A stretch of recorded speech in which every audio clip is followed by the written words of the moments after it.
welcome to Two Nobodies with the Mic. It's your say, great job, 49ers! The 5 best players ever in the NBA, Kobe Bryant is not one of them. Rafa, you can't say anywhere that he doesn't belong in the league. Give me that amount of money, and I'll do whatever you want me to do. Josh Allen will never make the playoffs again.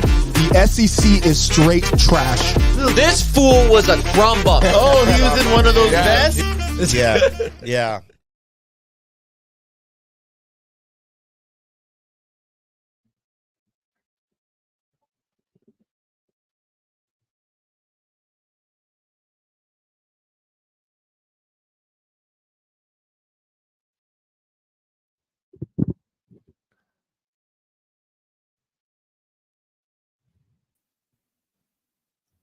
Eddie, you're muted.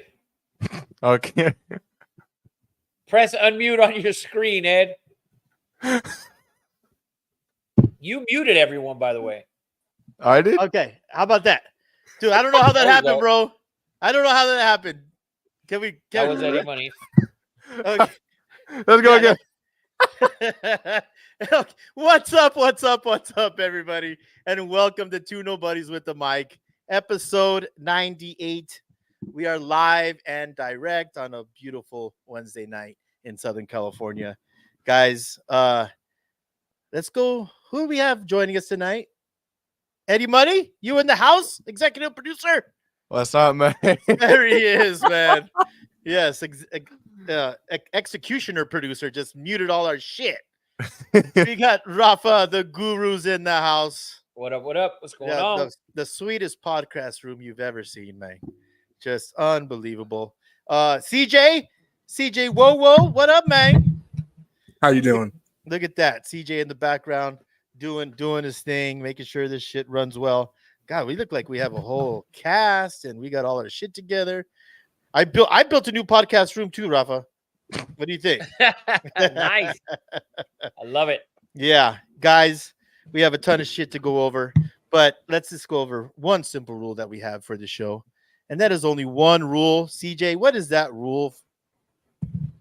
Don't be a motherfucking loser. Don't be a loser, man. And when we talk about don't being a loser, obviously you're going to lose some wagers. Just play responsible. Don't be that guy. But yeah, guys, we are the gambling show of record, and we are in the swing of things. College, playoff baseball, preseason basketball, preseason hockey. We have, playoff baseball has been great so far. And obviously NFL. So it's episode 98. You guys know how we do this. Famous athletes that wore the number 98. Who wants to go? I'm going to take the obvious here. I will take Max Crosby. Mad Max Crosby. Yeah. Anyone else? Before we get into that, anyone else with 98? No, The Goose? Saragusa? He won Baltimore Raven? I believe he won. Brian 98. Arakpo. Oh. Is he? on the Redskins. He's definitely believe not still so. playing it. Yeah. He's God. not playing. He's definitely not still Yeah. playing.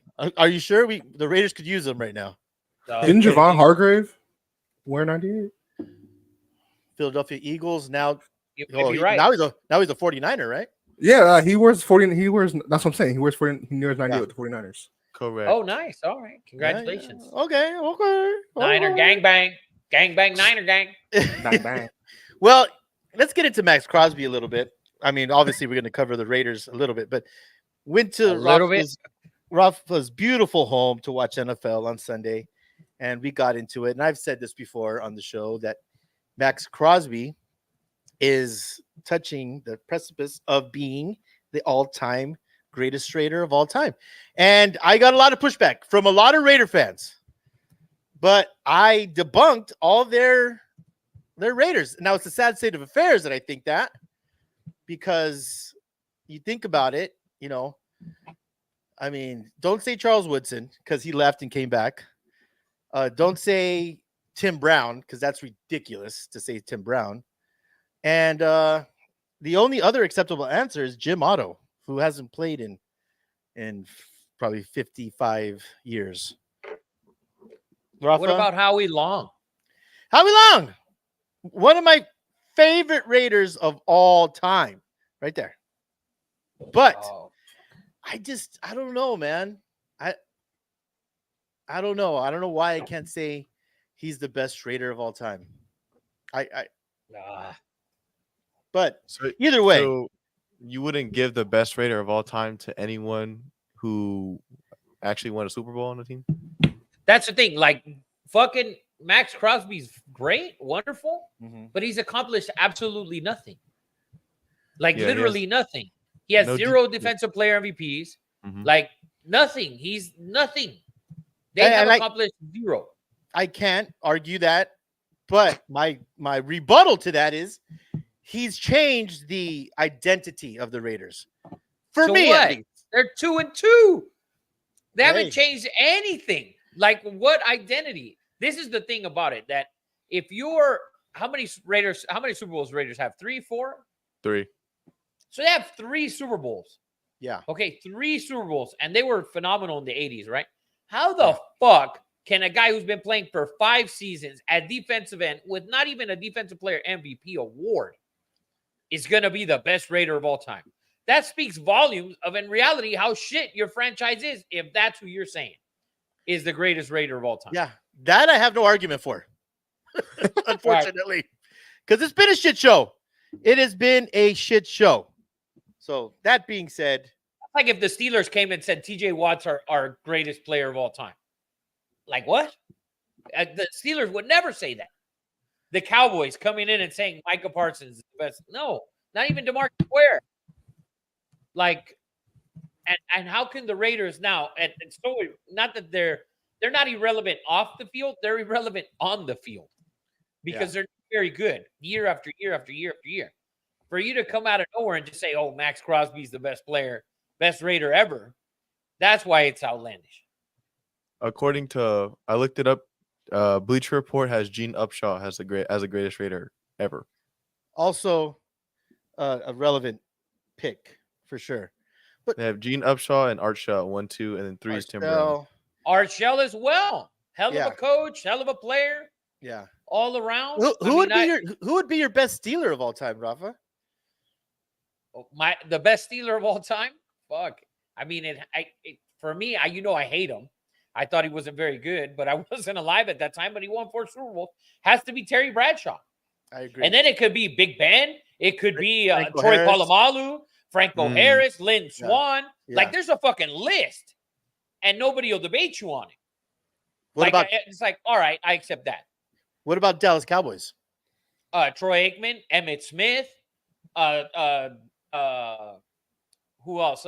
Roger Staubach, Michael Irvin, Tony Dorsett. DeMarcus Ware. No, come on. Tony was great. I'm never considering Tony when you have the all-time leading rusher as a Cowboy. That's the thing. So you can't say Tony Dorsett when it's Emmitt Smith. You don't even have Emmitt Smith in your top 10 running backs of all time. But this is very true. He's the all-time leading rusher on a team. I might have Emmitt in the top 10. Dude, I don't have him in the top 5. For sure, I don't have him in the top 5. I feel bad because 100% that's his record. But, like, no one respects him or that record. Because there's so many. You had the best offensive line. You had a great team. There was holes. He gets zero credit for that record. Barry Sanders would have passed you if he didn't retire early. Like and everybody says if Barry was a Cowboy, he would have ran for fucking 2,000 yards every year. God, it's what people say. Woo! Unfortunately, that's not the way it worked out. Yeah. Emmitt is great, all-time Hall of Fame, blah blah blah blah blah. There's no, but a lot of people don't think that he was that great because the O-line was so good. CJ, 49ers. The list is endless. He's like Brock Purdy. The list is endless for the Niners. Brock Purdy, Nick Bosa, Fred Warner. CJ's a big 7-year-old. Yeah, he was born in 2028 or whatever. 2020. No, the Niners, you go Joe Montana, you go Jerry Rice, Ronnie Lott. I mean, the list is endless. The list goes on and on. Like my personal is Joe Montana. If you're gonna go all the way back, I mean, but if you are gonna go He said to all me and the way back Eddie and said Money's Joe Montana. generation, You still, I'm it's Joe gonna Montana say still. It's Joe Montana, bro. It's still No, Joe but Montana. I'm Will always be Joe Montana. yes, but I'm saying if you cut it off, like we always have the generational conversation. I'm saying if you cut it off, I would say Fred Warner for me is probably up there. Okay, listen, real quick. This is the problem that about generate. Like you can't cut off that guy. The man had 4 Super Bowls, and I think with 4 Super Bowl MVPs, like it doesn't matter what generation he was in, he is 4 Super Bowl MVPs and 4 titles. That's Like why I that, called him you a can goat. do and then you said generation. Jerry Rice Right. was So I considered put a 5 years stimulus ago on it. the greatest player of all time. I cut it off. Like I said on- if you want to cut it off at 2000, you obviously you cannot. That's why I called him the GOAT. That's why I said he's the greatest of all time. That's why nobody can reach above him. But I'm saying if you want to cut it off for younger people who don't care about the pre-2000s, then you looking at more recent players. Terrell I'm saying Fred Owens, Warner then. for me. Or T.O.'s a great one. T.O.'s a great. I'm saying for me, Fred Warner personally, if you're gonna pick one. Shout out to Fred Warner. Guy is playing I like a maniac. I just think, Ed, when you sit there and say Max, and then we look at around the entire league, like there's no debate with a lot of the other teams. Like you take the Ravens, we know it's Ray Lewis and maybe Ed Reed, but we know it's Ray. There is no debate. And that's a team that's been around for less than 30 years. Yeah. So we look at the Dolphins, we know it's Dan Marino. You know what I mean? We look at those teams. Fuck, we can go to Carolina. We know it's Cam Newton. Like, and there's some new teams. Like, there's just, and for you to say, oh, with the Raiders, such a historic franchise, air quotes, and you're sitting here saying Max Crosby, a guy who in reality has done absolutely nothing, as Manny Machado doubles with the bases jacked. Score. It's 3-1 Padres. So, By the way, go ahead. Zach said, I don't know one person who agrees with that take, Eddie. He said you also had the Howie Long haircut in high school. Yes, I did have the flat top with the mud flap going, but everyone had that freaking haircut. Well, that being said, that was my little 2 cents on 98 and Max Crosby. Hopefully, we draft a quarterback in the next century, and he will be the greatest Raider of all time. But let's get into your fired guys. Every week we fire somebody magically or imaginally or whatever. Who wants to start with you are fired? And if you have someone you want to fire out there in YouTube land, go ahead and fire off. Oh, before we get to that, Zach had his famous 98s. USC grades Cedric Ellis and Everson Griffin. Oh, yeah. Everson Griffin. He's not playing anymore. Yeah, those 2 studs when SC used to play defense. Going deep in the bag there. Yeah. But you're fired. Who wants to start off with your fired? Anyone have someone? I'll go. Man, Robert Saleh, man. You are how long are the Jets going to hold on to this dude? Obviously, you got to go hold on to him through the year, unless they lose 2 more games. They lose 2 more games in a row here, you got to let him go. He's horrific. You lost to the Denver Broncos after 9-day rest. You were off for 9 days, and you lost at home to the Denver Broncos. Your offense produced 9 points. So your game plan was no good. It was just all bad. And you just keep, Zach Wilson was there, so we got to give him another chance. Aaron Rodgers got hurt. Fuck it, we got to give him another chance. This is it. This is too much. That's it. Yeah, agree. I think this is it for sure. And like you said, people wanted to give him the benefit of the doubt because defense was fire, and he's a defensive guy. And, how could you fire him with Zach Wilson? So great firing. Anyone else? I don't know. I had a good week. CJ. Oh, actually, no. I'm firing someone on our team. I'm sorry.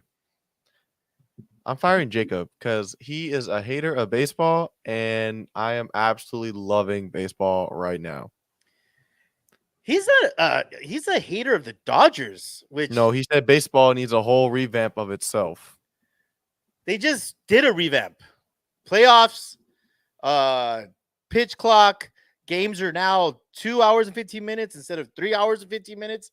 Like, dude, what else do you want? I don't know, man. I That's think why I'm firing him. baseball's been great this year. Exactly. Yeah, go ahead. Fire away. Valid firing. It was. I Okay. mean, the game one of Orioles Royals was 0-0 for I don't know how many innings, and I was insanely locked in. So how about 8th inning on with the Mets and freaking Braves? That was freaking unbelievable.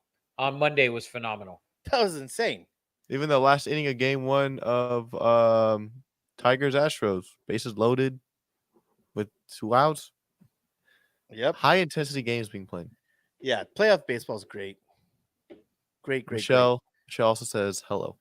What's up, Michelle? How you doing? She's a day one. Will Hanley has a firing after. Will Hanley says, not sure if I want to hire or fire this, but Will Levis's Mayo commercial might have lost the locker room with that one. I'm watching it right now. It's so terrible, dude. Oh, dude, it's a bad commercial. It's bad. You know, these commercials have a timely way of coming out when you're going through some stuff as well. And he's been just meme worthy. The turnovers, God, he looks like a first rounder. The guy's built like a brick house, has a great arm. I love his throwing motion, is mobile, but he just cannot take care of the ball. And I hate mayonnaise. Likewise. So thank you, Will. Yes. Agreed. Totally validated. Zach says he's firing the D-backs for not making the wild card. Choke job. Yeah, they struggled the last couple weeks. It seems reasonable.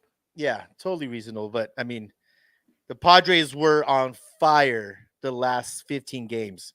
I mean, well, actually, the Padres are on fire the last 60 games. Yeah, you're right, because they're still on fire. I mean, Dodgers, luckily, somehow, not luckily, Shohei Ohtani literally put him on his back and carried them to a division title because the Padres were, and I think, maybe the best team in baseball. Ooh. Yes, CJ, you firing anybody? I don't know. I've had a good week. I guess I'll make mine quick. I'm going to hire Michael Chandler for moving on from Conor McGregor and finally picking up a fight after wasting 2 years of his life, probably millions of dollars. He's fighting Charles Oliveira, who has already beat him and probably will beat him again. But that should be a fight.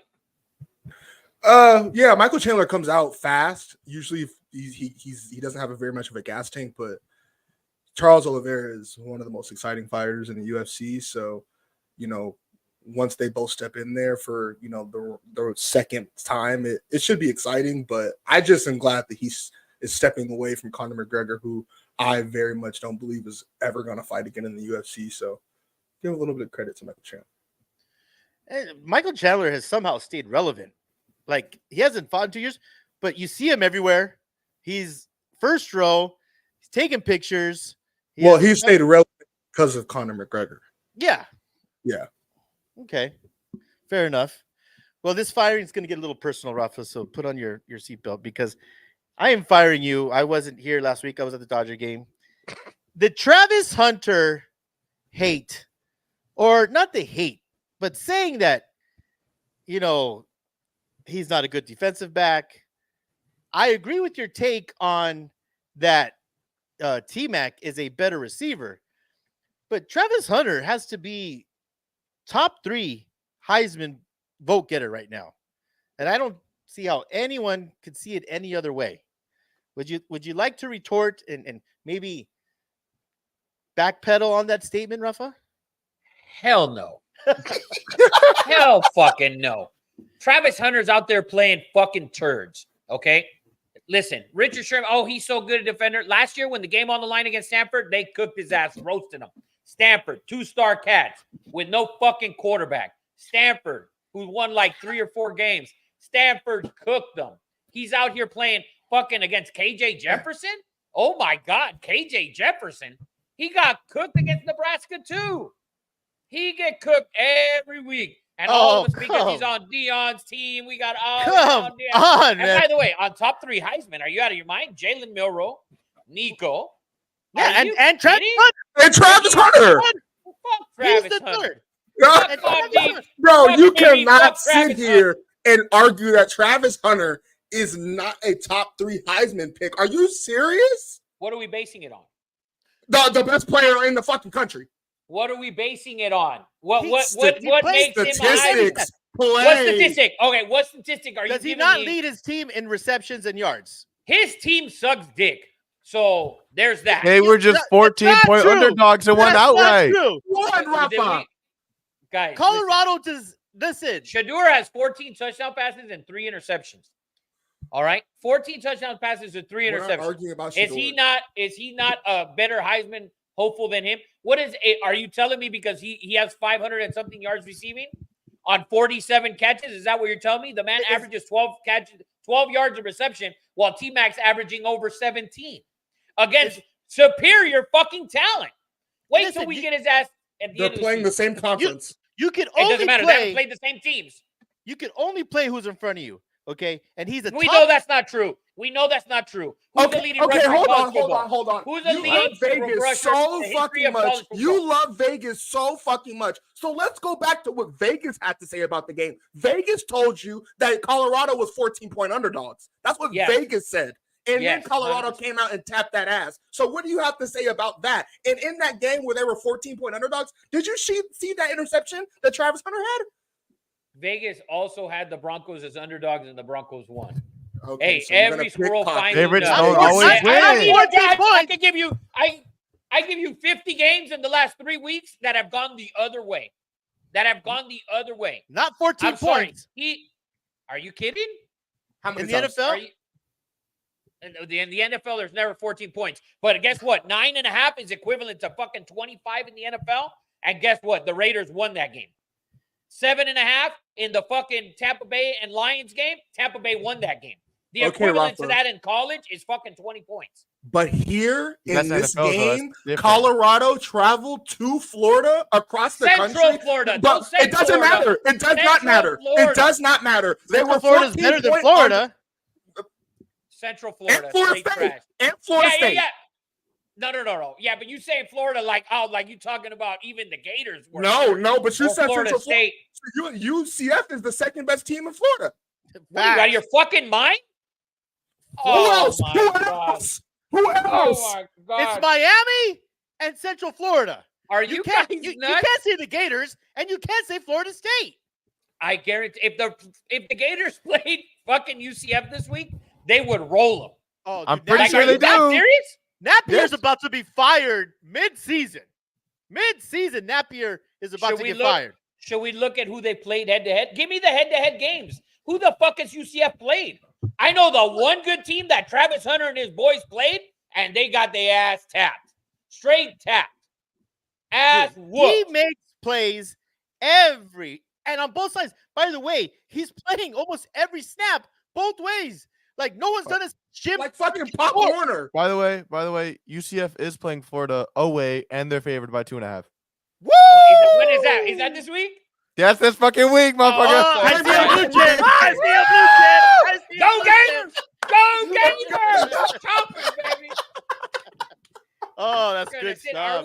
We're making a fucking a case for Travis Hunter with Central Florida.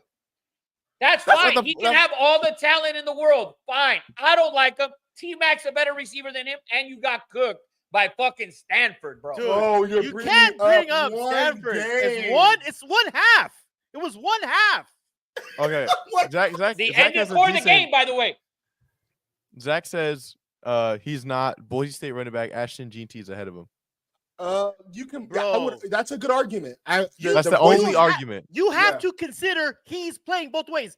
Charles Woodson won the Heisman. He played like 7 snaps a game on offense.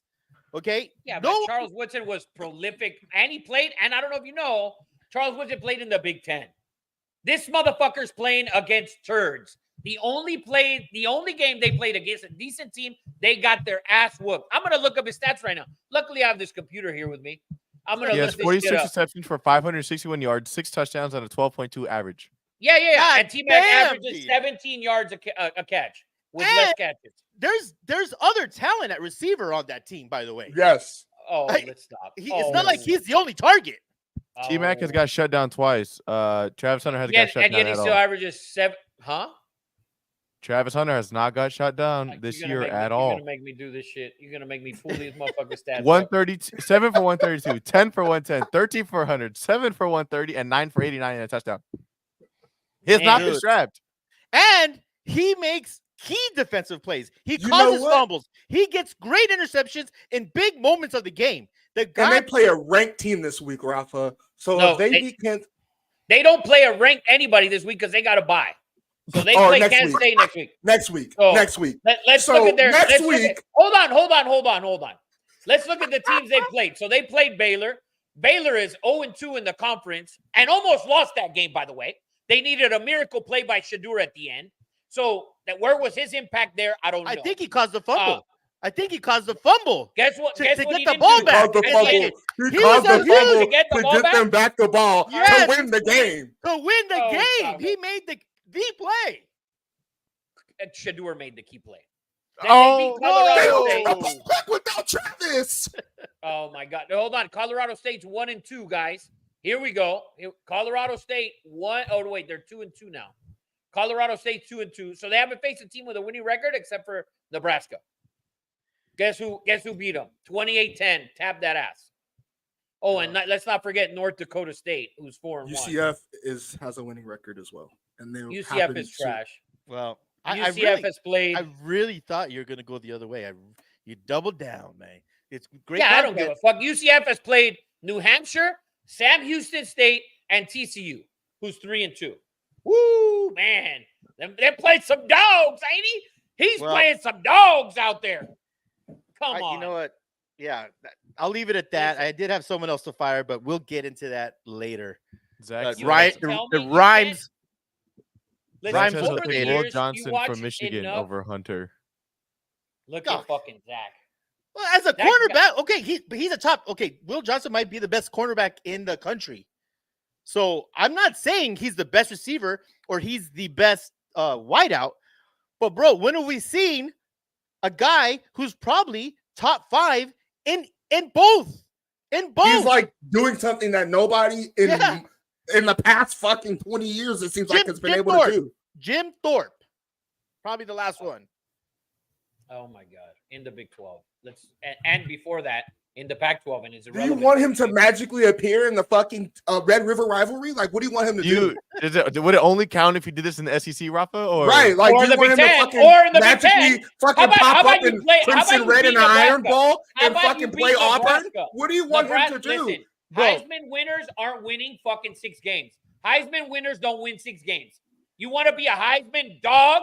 Lead your team to fucking a 10-2 record. They have a chance to go to the playoff, by the way, if we want to talk about that. They have a chance. When that chance comes, then you can dick ride Travis Hunter all the way to the playoffs.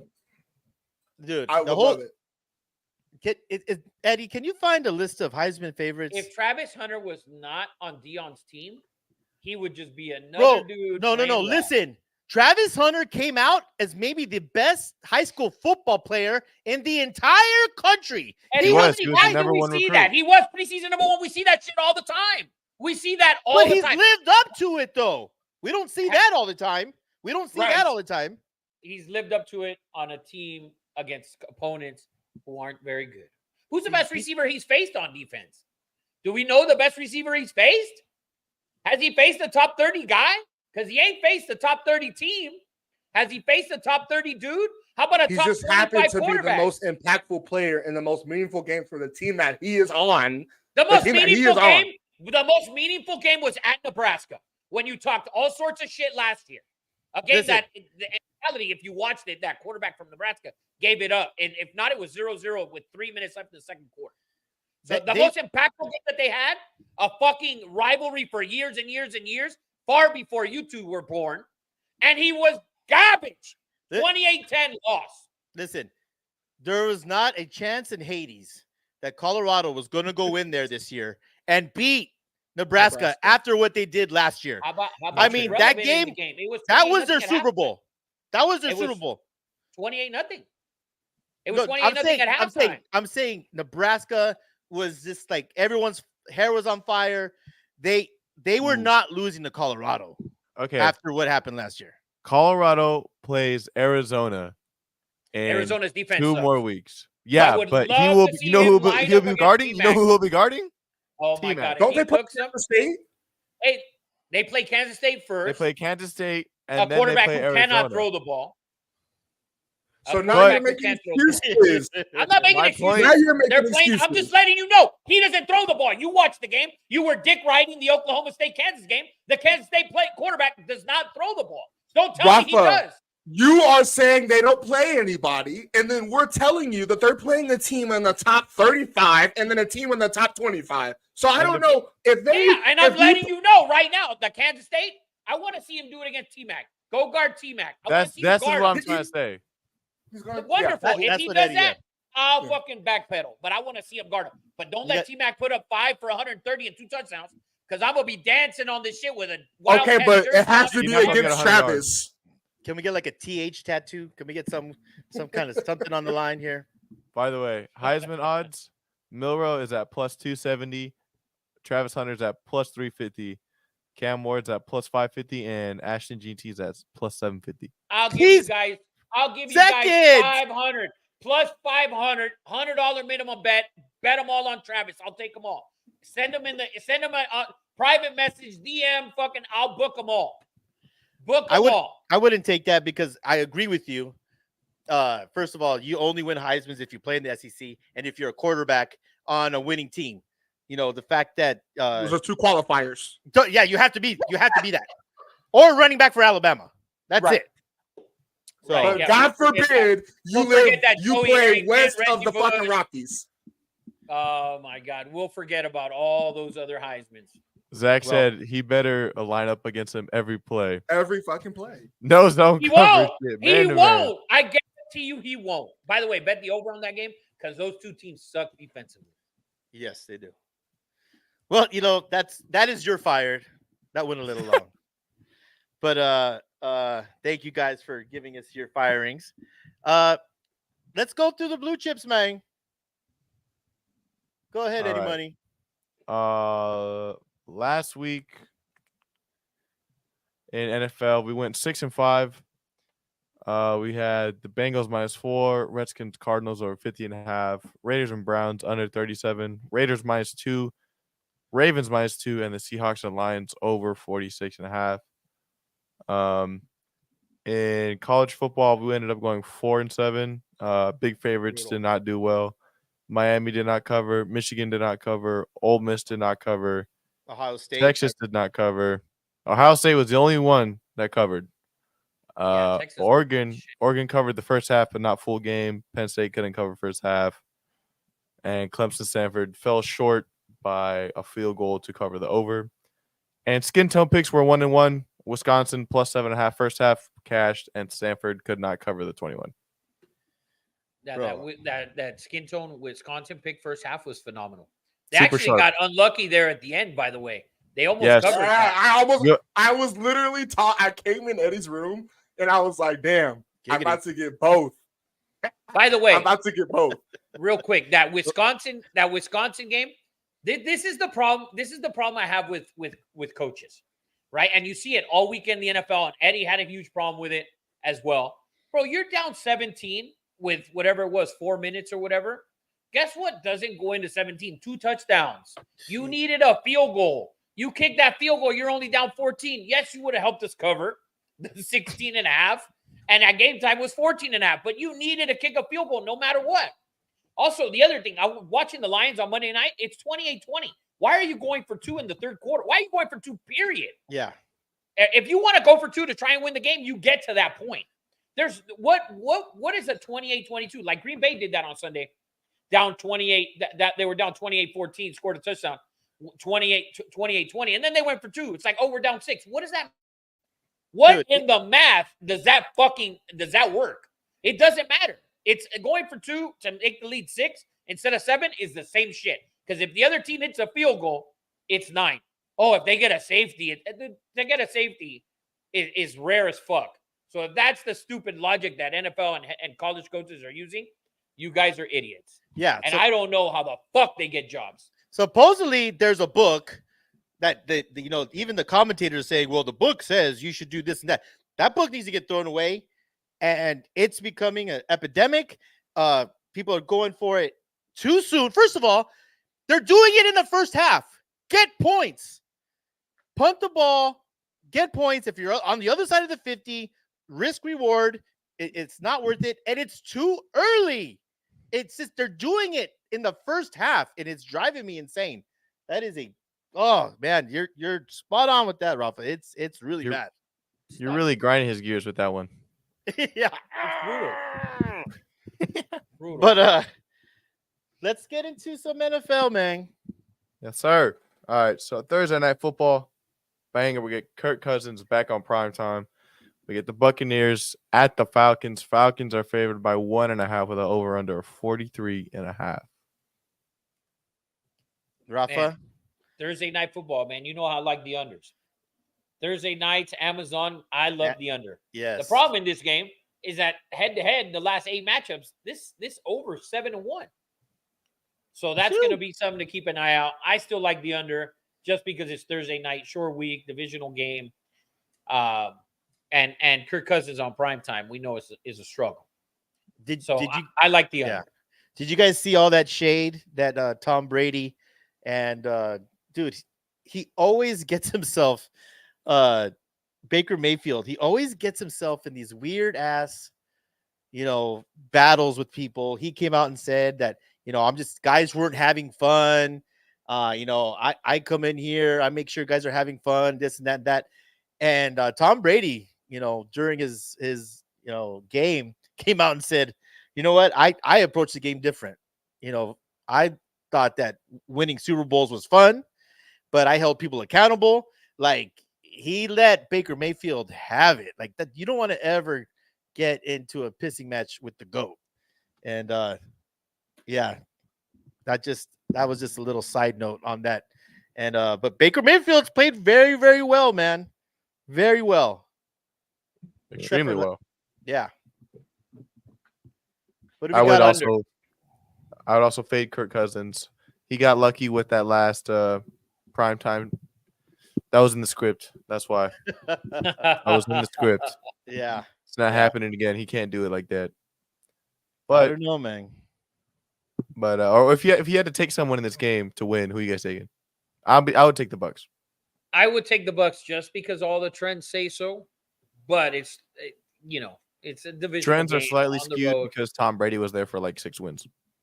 No, that's fine. I understand, but still, you can go back 10 games and pay attention to the trends and what happened the last 2 and what happened last year.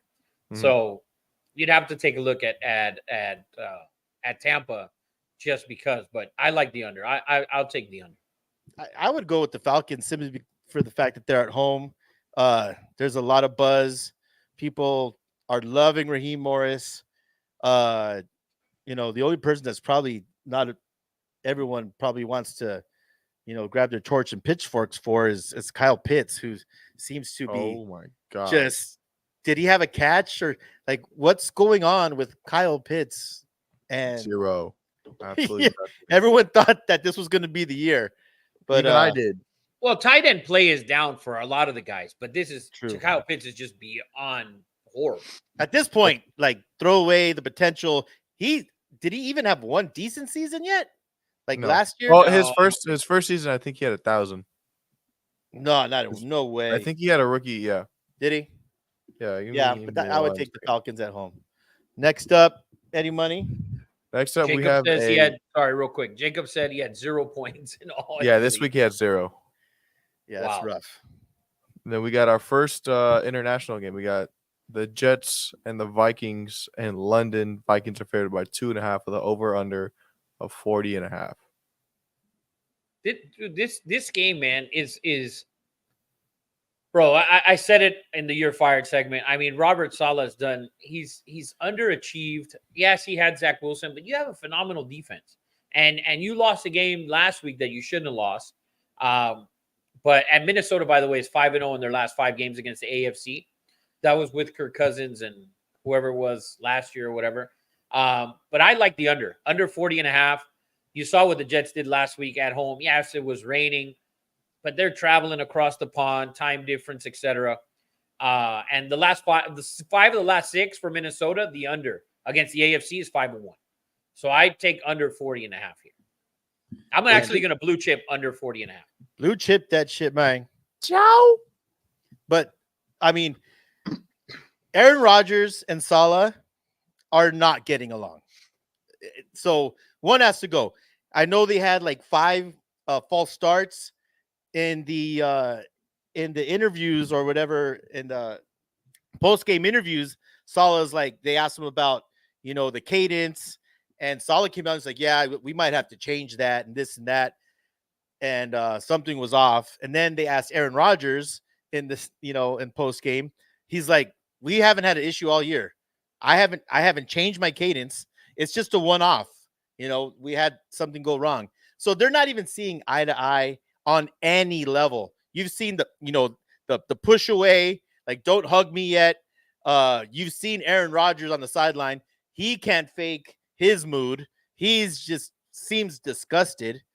And who knows if Salah makes it through the season, because it's only going to get more toxic if Aaron Rodgers could make shit toxic as it is, and he's not seeing eye to eye with Robert Saleh at all. I think if they lose the next 2 games, I think he's out.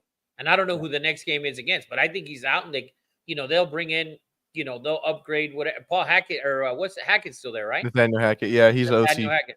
Yeah, so you'd probably see him take that job because gets along with Rodgers, etc. I think Rodgers just feel like, bro, act like you fucking have won a game before. Yeah. That a couple weeks back or whatever. But I think if they lose a couple, he's out. Their next 4 games is Vikings, Bills, Steelers, and Patriots. So and all tough games if we look at the Patriots defense, right? I mean, it's tough. Flores is doing a hell of a job. He's a great coach, but yeah, I wouldn't be too excited to see a Flores defense after you just got you got schooled by the Denver Broncos. Yeah, that was brutal. I mean, what's going to happen with Minnesota's defense? Yeah, that's going to be. Yeah, that's why I like the under. Yeah. E-Boy Cut says Travis better than T-Mac. you just missed that one. I saw it. No, he missed the combo. Oh, he missed yeah. And then headed into the 10 a.m. games, we have the Panthers at the Bears. Bears -4, over under 41.5. Man, bro, what do you think, dude? When's the last time you seen the Bears -4? Yeah, I don't. Fuck, that defense is pretty good though, man. Eberflus is a good defensive coach. That defense is pretty good. I don't like Caleb. Caleb just looked so bad. Dude, he looks so bad. Give me the under 2. Fuck it. Blue chip the under. Give me the fucking under. Yeah. Dude, these quarterbacks have been atrocious. I mean, Andy Dalton's played well the first 2 games. I don't think he can do that against his defense. I don't think he's going to be able to just throw it around the field like he did against the Bengals. And the Bengals, fucking Jaden Daniels threw it up and down the field. So I like the under in this game too. I think the Bears win the game. I'd like the under. Do you think Swift continues to flourish? The guy, everyone was, calling for his head, saying, don't put that guy on the field. And then everyone sits him. And sure enough, Swift he was in the passing game, running game. The guy looked rejuvenated. Well, really good. Thing is, it wasn't that he looked really good. It's the play calling looked really good finally. Like, it actually looked good. All right, we're dumping it off to the running back. We're screen plays here and there. Yeah. Like, the scheme looked way different last week than it had the weeks before. For sure. So, they had a coaches meeting with I forget the offense coordinator's name, but they said, dude, let us play. Like I think someone said you have all the talent in the world on offense. They were treating them like a Pop Warner team. They weren't trusting, like, let us get into a groove. And it was just 3 or 4 offensive guys. And I agree with you. The play calling was a lot different. I think the Bears win this game, but I love the under. Blue chip the under. Got it. Next, nice game here. We got the Ravens -2.5 at the Bengals, over under 49.5. It was 51.5 Monday night, so this has already dropped significantly. Why do you think this is a good game? I love Lamar Jackson. in when he's favored by less than 3, he hits at like an 80% rate against the spread. That's Give why. me the Ravens. Blue chip the Ravens. The Ravens should have never lost that game to the Raiders. It's rocket But science. It's rocket science. I think King Henry ran for 13 or 14 carries the first game when they lost. Second game, I think he had 16 carries. Against Dallas, give King Henry the ball. It's not rocket science. You probably have the 2 best runners in the entire league, and one of them just has to be a quarterback, and one of them is a king. I mean, dude, who knew he could still take it to the house? For 87 yards. 87 yards. And guys are on his heels, by the way. He's pulling away. That was just something to behold. That was like, my God, a lot of people, as soon as they saw that, the Cowboys never reached out to which, oh my God, imagine him doing this with the Cowboys. So I think the Ravens had figured something out, something we all knew. We figured that shit out after the first week. He's gonna have 3 or 4 negative runs. That's just him. But you continue to give him the ball. There was one carry, he ran over a defensive player. That dude was out for the game. I mean, he is punishing. He's fast, and he is another one. Watch out for MVP if they keep rolling like this, because he looks incredible. Yeah, I like the Ravens. Lamar's phenomenal when he's running the ball, giving it to Henry. Dude, the game against Dallas, he had 15 pass attempts. And the only reason they got back into that game was because at the point, I think it was 28-6, he had like 9 pass attempts. Yeah. And then they start trying to throw on third down, etc. That's not your game. Lamar needs to run it 15 times. Henry needs to touch it 18 to 22. And the other running back needs to touch the ball as well. Run the ball. Hill's great. Yeah. So I like the Ravens. I think they're still the best team in the league. Yeah. All they got to do is give Henry the ball 20 plus times. That's it. There it is. There it is. The Titans figured that out. That's how they got to the playoffs with Ryan Tannehill. Yep. Next up, we got the Bills -1 at the Texans, over under 47.5. This line initially opened up at Texans -1 and has since flipped. Give me the over, man. Give me the over. Man, Bills. You think the Bills? Defense. I mean, you think that's a one-off with the Bills? You think they just ran into a freight train of a team? Their defense hasn't looked very good if we actually look at it, except for the game against the Jags. Remember, offseason, they had to let everyone go. Oh, yeah. I'm not worried about that shit. I'm talking about why the defense is so bad, Rafa. Dude, their defense was bad last year, and they had a bunch of dudes. Exactly. So their defense hasn't been very good. But you got to remember now, Von Miller's out until after week 8 now. He's serving a 4-game suspension starting this weekend. So keep an eye. I think the Texans win this game. But I love the over. A blue chip in the over. Zach says whoever gets the ball last wins. By the way, real quick, have E-Boy cut. We haven't done game prediction for Colorado and Arizona. That's, I think, in 3 weeks. So we'll do that. But we're going to do college in about 45 minutes. So we're going to definitely get into some Arizona and we'll sprinkle some Colorado in there, even though they're off this weekend. Stick around. So, I love the over. Von Miller not playing for the Bills. The Bills, even when he was on the field, allowed 28 points to Arizona. You saw what these guys did to him last year. And the Texans I think Texans need to start rolling with all the talent they have. Nico Collins, man.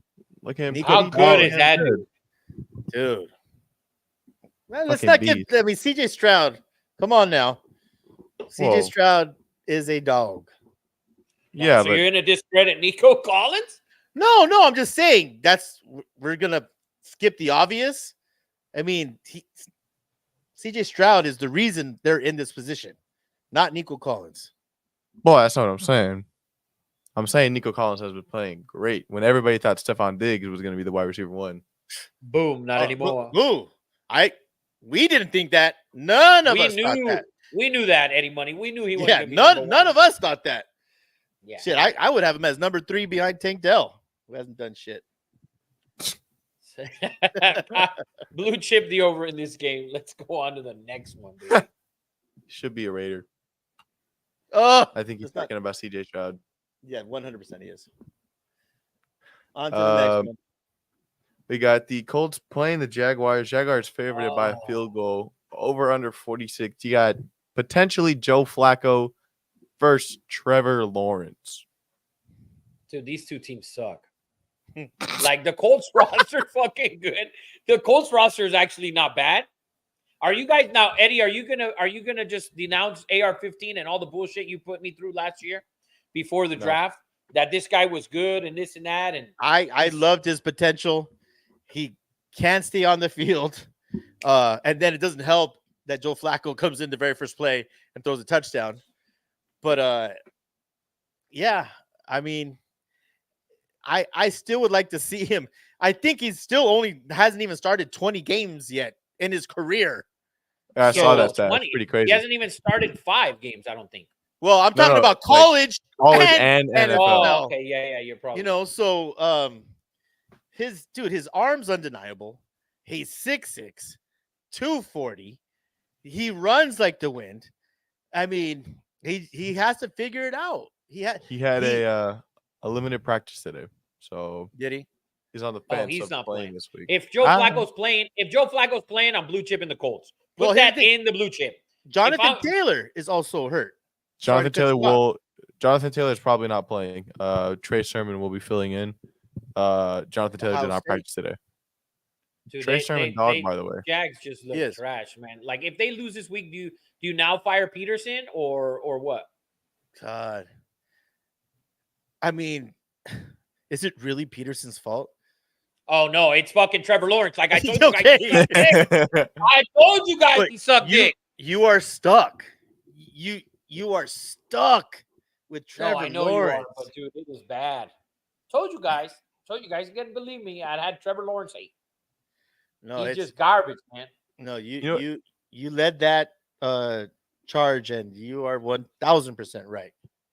I actually, Anthony Richardson could be playing this week. If when he came back, why would you give your injured quarterback the first play back a QB draw, and then he gets immediately hit by someone, and then he's off for the rest of the game? What type of play calling is that? Maybe they wanted Joe Flacco in the game. Dude, man, Joe Flacco, let's give him his flowers because Yeah, all man. he does is come off the couch and he looks calm.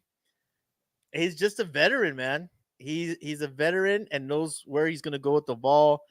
And I think he's probably a calming force in that huddle, you would think, for right? Sure. Yeah. 100%. Give me the Colts if Joe Flacco's playing. Put that shit in parentheses. Blue chip, Colts. if So put that Flacco's shit in starter. parentheses. Put it in parentheses. What else we got? Zach says still not over. Zach says still not over the Colts and Steelers game. Yeah, it was brutal. That was brutal. Yeah. Brutal loss. If Flacco plays. If Flacco plays. Yeah. This game, we got the Browns at the Redskins. Redskins favored by 3, over under 43.5. Hey, I just want to say it. I'm saying it every week. Jaden Daniels looks like the offensive rookie of the year. It's phenomenal. Fuck, He's offensive phenomenal. rookie. No, Fucking first 4 games, no one, not a rookie, nobody, no quarterback in the history of the NFL has thrown for 81% completion. It looks better than the offensive rookie. He looks like the MVP.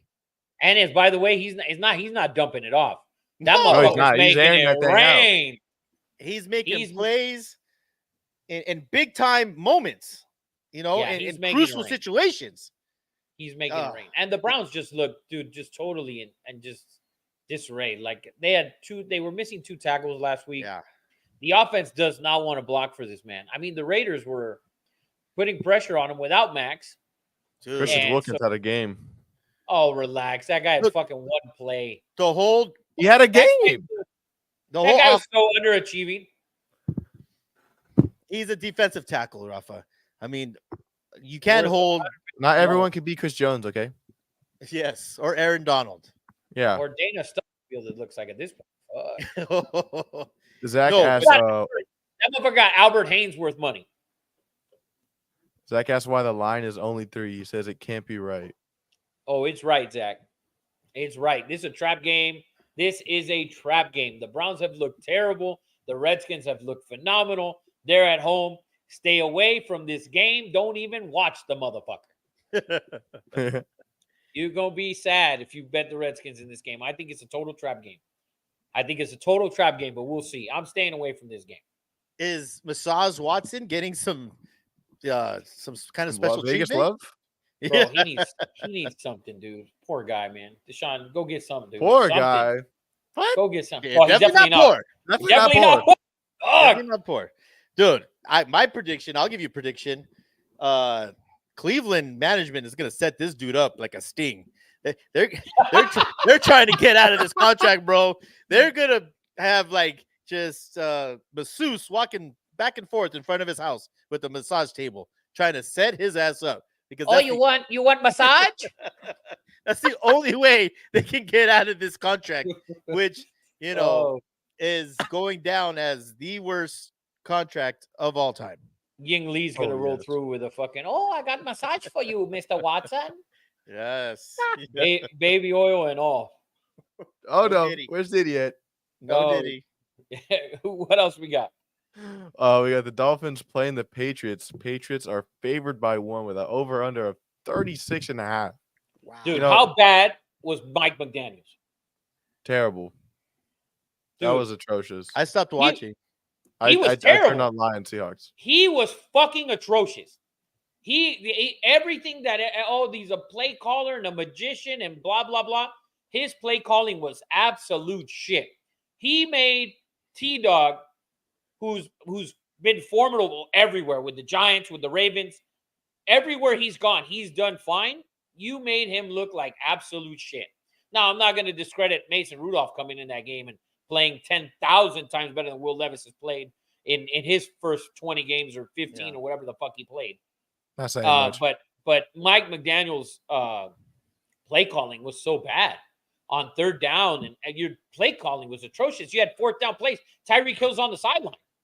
You had Tyreek Hill on the sideline on fourth downs, like a handful of plays. Key third downs, he's on the sideline. Like, what was going on?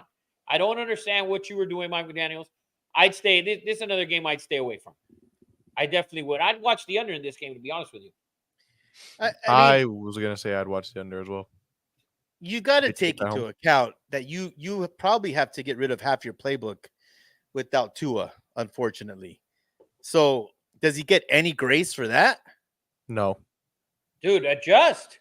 You knew you weren't going to have him. You've known for 2 weeks you weren't going to have him. You haven't adjusted to shit. Fair enough. Also, it's not like Huntley is terrible, like he's not. He's been formidable backup everywhere he's gone. You think the Colts didn't have to change their playbook for Joe Flacco? How about the Browns last year for Joe Flacco? They probably opened up. They probably opened up the playbook. Well, throwing, yeah, probably. So McDaniels has done a fucking terrible job. Oh, yeah, disgusting. He's definitely feeling himself, Oh, 100%. What the fuck is up with that fucking Jerry curl type deal he's got going too? Bro, you're not Miami, man. Get the fuck over it. Dude, he's got a gold watch on. Better watch out, man. Yeah, on the sideline. So fucking ridiculous. Mike McDaniels, fuck you. Let's go to the next game. Next game, near and dear to our hearts. Raiders at the Broncos. Broncos minus 2.5, over under 36. Lots of implications for Eddie and his family here. Well, this is Raider drama coming into the weekend with the whole DA thing. But the key stat to watch in this game, the key stat to watch here is that the Raiders have won 6 in a row since Eddie's granddaughter was born. Yeah. They've won 6 in a row, which is the biggest trend that you can't find anywhere. Eddie is 6-0 since his granddaughter is born against these donkeys. The Gucci mama. The Denver Donkeys are 0-6 since the birth of Eddie's granddaughter, and her father is a Bronco fan. Yes. And they have been atrocious. Give me the fucking Raiders blue chip plus 2.5. Give me the Raiders fucking money line. The Denver Broncos cannot beat the Las Vegas Raiders at all. Home or away. Get home or away, it don't matter. On any fucking planet, you can't beat them right now. Give me Yeah. the Las Vegas Raiders plus 2.5. Give me the Las Vegas Raiders money line. Fuck the donkeys. In the Well- last 10, the Raiders are 9-1. 9-1 last 10. Unbelievable. Also Devon- 9-1 against the spread. Davante Adams not Yeah. playing. Let's get into that a little bit now. Let's get into that a little bit. Everyone's been saying it for a long time. Rafa has said you guys are wasting this guy. He needs a quarterback. When they got rid of Derek Carr, Davante Adams wasn't, pounding on the table. You got rid of my guy. He was his guy, and then did not play very well. And then, Josh McDaniels, Dave Ziegler come in, and you had the opportunity to get CJ Stroud, and I believe Josh McDaniels squashed that, right? And they get fired. Enter in Tom Telesco, GM of the San Diego Superchargers. And, he's probably feeling himself like, look, I got a great job. Look who I drafted Justin Herbert when everyone thought taking him at 5 was a reach, that he wasn't ready. We all know how that turned out. But if we're looking to place blame, I think you can give 80% to the Josh McDaniels, Dave Ziegler regime. And then also, I don't want to let Tom Telesco off the hook for reasons that Rafa said. You know that Davante Adams, probably top 3 receiver in the league coming into this year, was unhappy. They had a show on Netflix where he was bitching and complaining and saying, I don't want to be here. I want a quarterback. You knew you needed to get a quarterback. And what do? You bring in Gardner Minshew, who hasn't been horrible, but you knew that wasn't going to be a solution to the Davante Adams problem. Now, let's go back, since the Raiders have been in existence since 1960. Okay? You've drafted 5 quarterbacks in the first round since the beginning of your organization. If you're a Raider fan, I know you feel my pain. We are in dire need of a franchise quarterback. In 2007, you had Jamarcus Russell. That was atrocious. But before that, Todd Marinovich was the one before that, a heroin addict in 1991.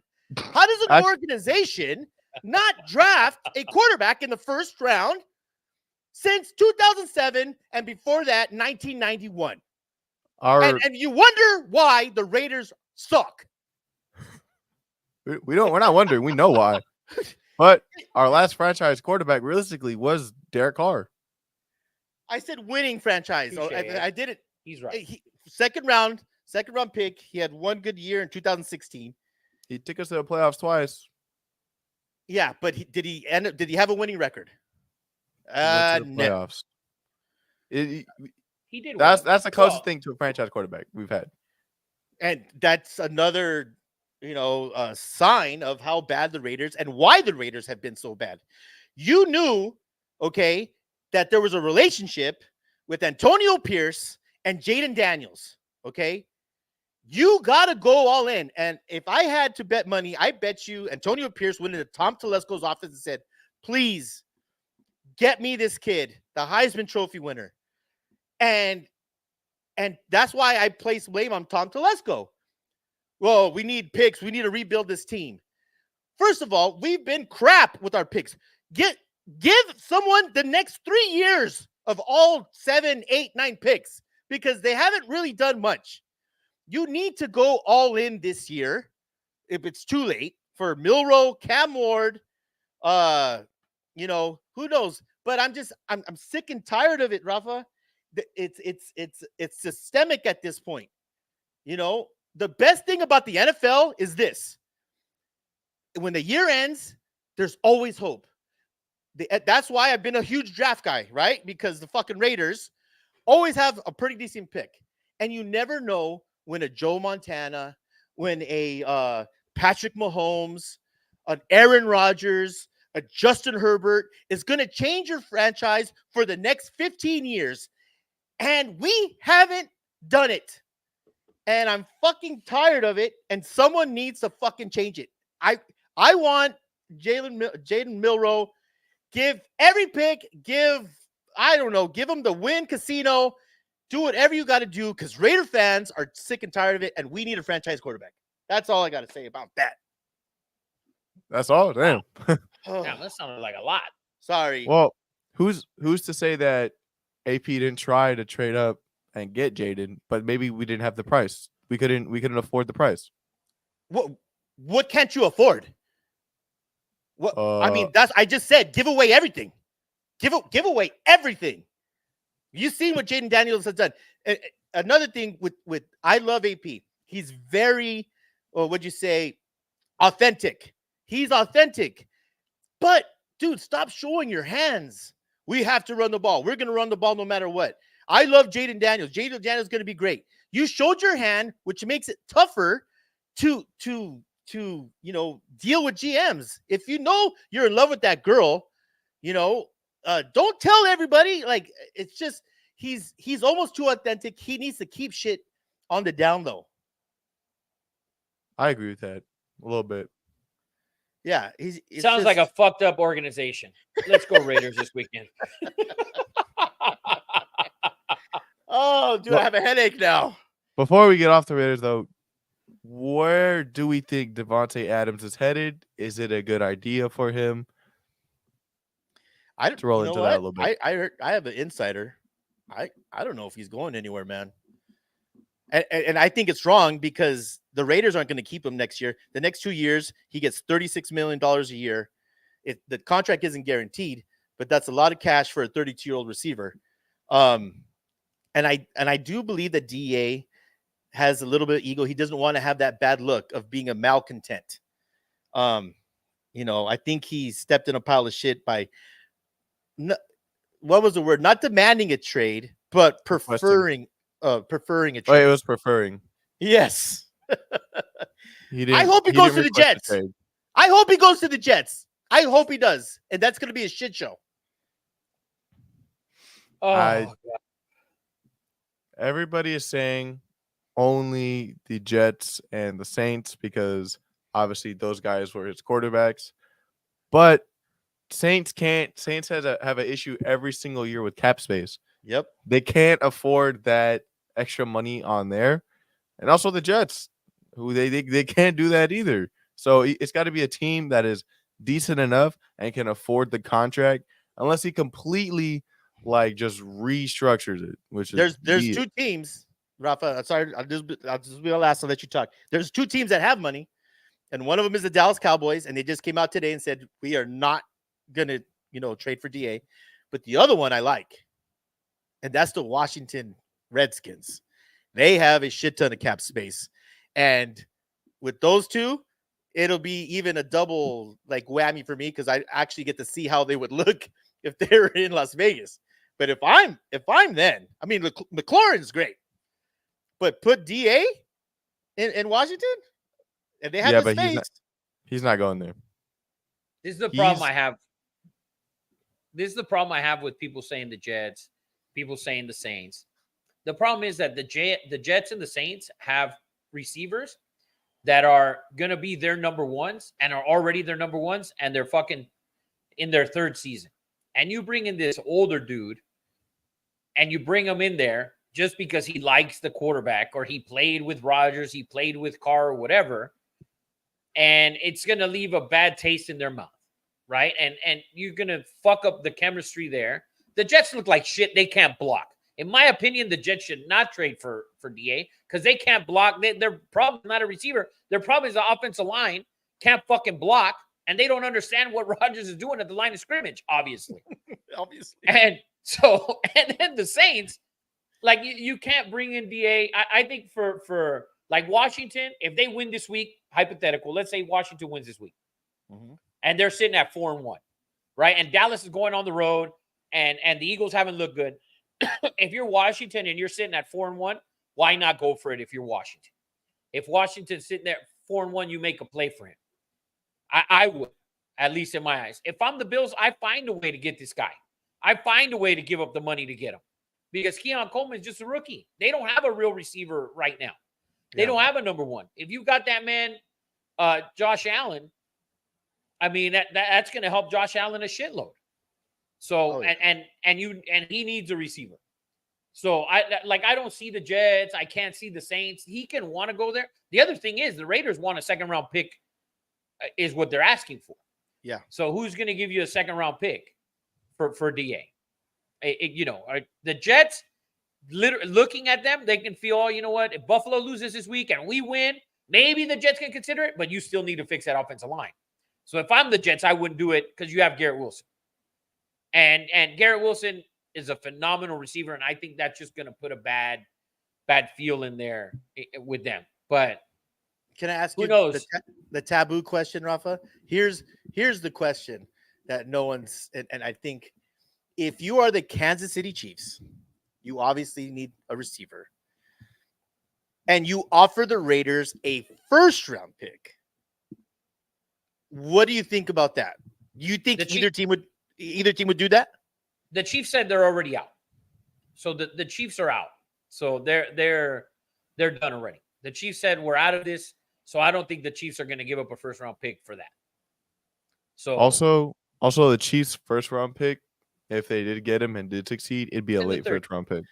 Right, that's why I'm saying you can't get a second. You have to go first with them.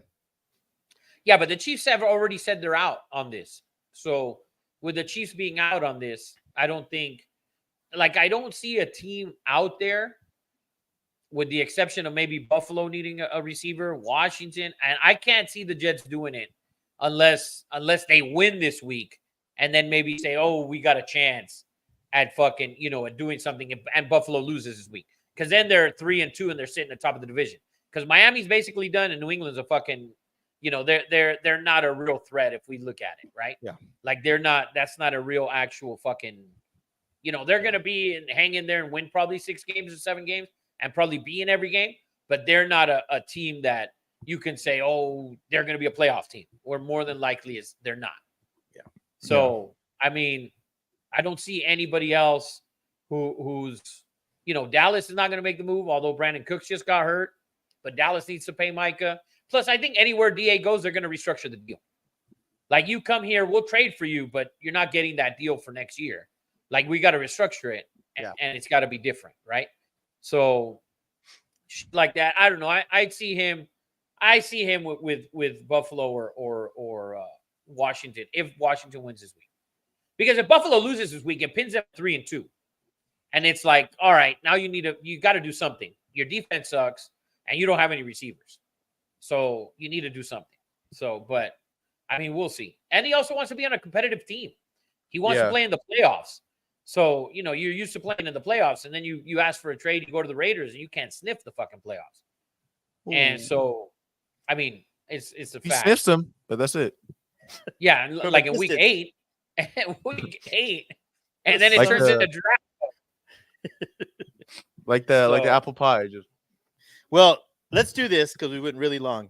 I'm going to step away. You guys run through the rest of this football schedule, NFL, and I'll be back. I will not interrupt because we went hella long on that first. But I'm gonna let you, the Guru and Eddie Money, just run through these NFL games. Let's do it. All right. So next up, we got the Cardinals versus the 49ers. 49ers are -7.5 with the over-under 49.5. Man, it's a lot of points. 49.5. Niners looked good last week. I mean, they played New England, but the offense looked, they played well. I like the Niners -7.5. They moved the ball. They moved the ball consistently when they should have. They were doing as they needed to. Yeah, all game long. I like the Niners divisional game. I think the Niners are gonna, I think those 2 losses that they have, they have 2 right? They lost to Minnesota and yeah, they're 2-2. Yeah, they should. The game against Minnesota, they got dominated on defense, and the offense looked terrible. And then the game against the Rams, they shouldn't have lost. So, and they feel that they shouldn't have lost that division game, and I think they're gonna take it out on Arizona in the division. I think they're gonna cover this game. I also say the over in this game is 7-3 in the last 10. Keep an eye out for that over. Next up, we got the Packers -3 at the Rams, over under 40.5. Oh, Zach said the Niners almost blew that 10.5 last week. Well, close, Yeah, but I they was didn't. close, real close. Yeah, What else? We Packers got Packers. -3 at the Rams. Jordan Love looked good in second half of the game. Minnesota's defense stumbled them in the first half. I mean, he looked lost out there. Give me Green Bay, though. I'm blue chip in Green Bay on the road. A lot of Green Bay Packer fans you'll see at SoFi this weekend. They're not going to overtake the stadium like the Raider fans do when the Chargers play, but you'll get a lot of Green Bay fans. Give me the Packers -3. I'm going to blue chip the Packers. I would also like to add in this matchup, in the last 10, Green Bay's 10-0 against the spread and 9-1 straight up. Yes, so give me the Packers -3, blue chip the Packers. Last game of the 1 o'clock slate, we got Giants versus the Seahawks. Seahawks -6.5 at home, over under 43.5. Man, the Giants didn't look bad against Dallas. I mean, Daniel Jones played really good. Really good. Mhm. And that the receivers played good, Malik Neighbors and that other kid, Robinson. Wanda Robinson. Yeah, Seahawks can score the football, though. They showed you on Monday night that they can score. I like the Seahawks -6.5, but I'm not betting this game. You know how I feel about Seattle. Yeah. Neighbors was a DNP this week, so he most likely will not be playing this week with a concussion. And Yeah, if he's Wanda not playing, Robinson, definitely take the Seahawks. yeah. And then we got Sunday Night Football, Cowboys versus the Steelers. Steelers -2.5, over under 44. Man, Is your team right here, man? this your is both my Cowboys. teams. This is both my teams. I'm going to be in Dallas this weekend. I'm going to find somewhere to watch this game. No stadium again? No, this is in Pittsburgh. This game's in Pittsburgh. Oh, you're right. Yeah, this game's in Pittsburgh. So, but this is going to be a hell of a game, I think. I'm not picking a side just yet. So I'm torn between the both of them. But Dallas didn't look great against the Giants. No, They didn't look great against the Giants, and the Steelers didn't look great against the Colts. So second half, Dallas, they woke up a little bit more, though. They woke up a little bit, and we'll see. I mean, the thing, Dallas isn't very good against the run. And although last week the Giants couldn't run the ball, but that's the fucking Giants. I think I'd give the edge here to Pittsburgh. Damn. Is Pittsburgh undefeated right now? No, they lost to the Colts last week, 27-24 on the road. Terrible Still, toss. It's going to be wild in that fucking game. Hot start for the Steelers. Yes, for sure. Zach said, first time for everything. Thanks for picking the Hawks, Rafa. Oh, I love it. And then last game of the week, Monday Night Football, we got the Saints versus the Chiefs. Chiefs -6, over under 43.5. Derek Carr versus Patrick Mahomes on prime time. This is what everyone wants to see. Real quick, let's go to Will Hanley's question. Why do you think Mike is struggling right now? And what I think it is, and I'm going to throw it back to Lamar in the year that he didn't get paid. I think he's not paid. I think Micah, when you watch him, I don't think he's going 100%. And Micah's not 100%, dude. Micah's 150% on the field. He's always struggled against the run, and they're starting to run right at him. And you can see that. I mean, Lamar was just running past him, obviously, and he couldn't even keep up. When they ran with Derrick Henry, they ran right at him. You have to run right at Micah, but I really believe it's a contract. I really do. And then he's got the whole podcast thing. Like, you know, he's got all sorts of shit going on the side, but I really believe that is the contract part. I don't think he's giving them that normal Micah, because we've seen, if you've watched the Cowboys, we always see Micah fade week 12, week 13, and he'll just start to slowly fade. Like, you watch him for the first 11 weeks for the last handful of years, and he's been one of the 2 or 3 best defensive players in the league. He starts to fade because they just wear him out, and he's in there, you know, fucking probably 85 or 95% of the snaps on defense, but he cannot stop the run, and teams are starting to expose him. But I really believe for him to get going, pay the man. I really believe it. I don't think he's. I strongly believe that it's that. I really do. But we'll wait and see. I mean, he hasn't had those Micah Parsons games yet. And so hopefully, if he doesn't have one this week, you need to sit him down and see what's going on. See what it is. Is he playing hurt? I don't think so, because he usually fades later on in the season. So it's early in the season. He should be a monster, but you got to get paid, baby. Very solid. And then Eddie's back. So we'll have him to finish out the Monday Night Football. Dan Quinn? Could it be Dan Quinn? Scheme? I don't know if it's scheme. They're just running right at his ass. So, I mean, literally, watch them. There ain't no scheme. They're running right at the motherfucker now. Like, Lamar was just, yeah. Yeah, they took the footage of the last 5 weeks, and then they're just like, all right, let's do this. Yeah, they're literally driving him insane. Is Drew around any money, or is he around? Last second thing. Resident Saint fan? Yeah, he's not around right now, but nor is our resident Chiefs fan, Big John. But for Monday Night Football, Derek Carr versus Patrick Mahomes in Arrowhead. Chiefs are favored by -6, over under 43.5. Zach says Chiefs could easily be winless. They could be. But they're not. But they're not. They're undefeated. And this is not something they're not like. This is not something that they haven't like. This is an obstacle that they've gotten over year after year, losing guys. Who they are through either free agency or injury. I mean, they've kind of gotten a bad deal more than with Pacheco. And now Rashid Rice, who was looking really good, but I don't think he's out for the season. There was some good news or something, right? Yeah, I mean, he'll still be out a couple weeks, but it's not a torn ACL, I believe. But here's the thing: you have the best quarterback in the NFL, and probably the best defensive coordinator in the NFL, the best defensive tackle in the NFL, and probably. Maybe the best offensive play caller in the NFL, and the best player in the NFL. Well, I said the best quarterback. Oh, yeah. Would you still say best DC with Brian Flores putting on a absolute stellar show? Spags is incredible. Spags is right now. He's number one. He's number one. Always been a phenomenal defensive coordinator. Yeah, he's always been. And Andy Reid knows what the hell he's doing, man. He just does. And the offense hasn't looked good let's exclude the playoffs, Rafa. But last year the offense struggled. The offense struggles this year. They looked, fumble, interception. They're losing to the Chargers. Watch out, Kelsey.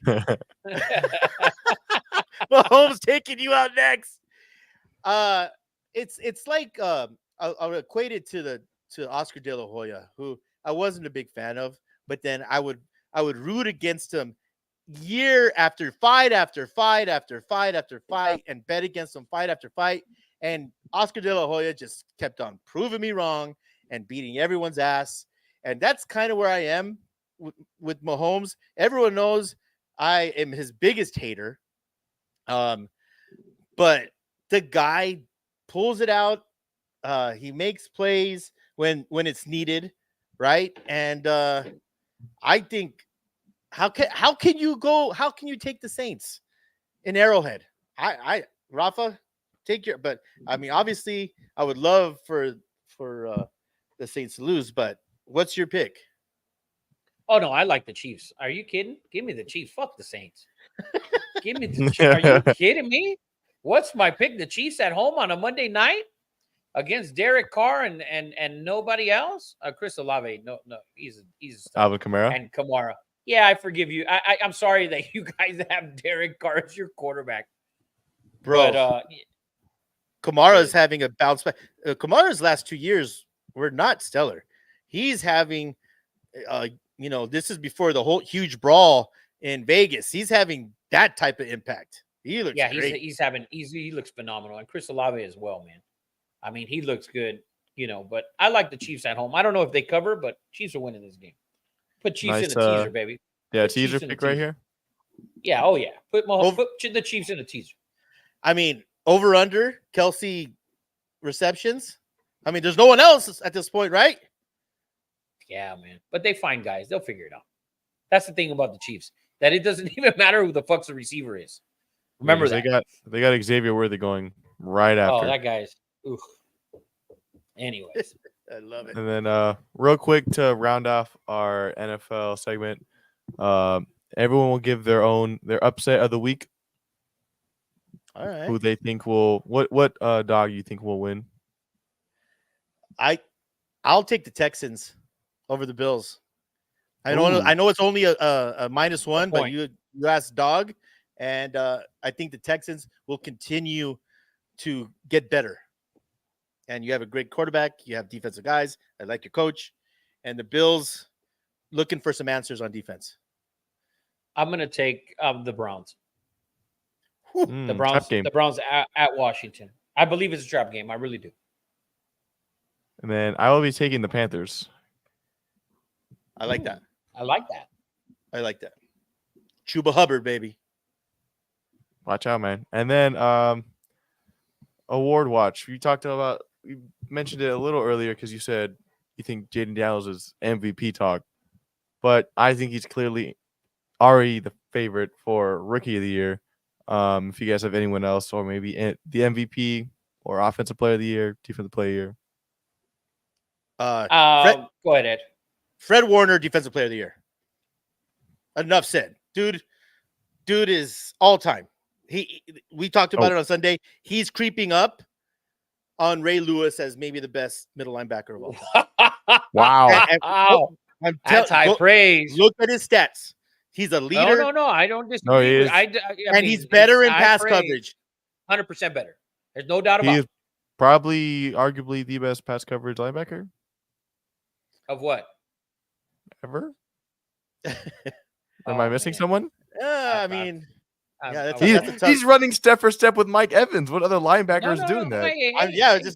That's not how you sort of pick out linebackers. Like, Yeah. That's not a you know what thing. I'm saying? That's why we're just kind of like, yeah, but- like whoa. Defensive Player of the Year.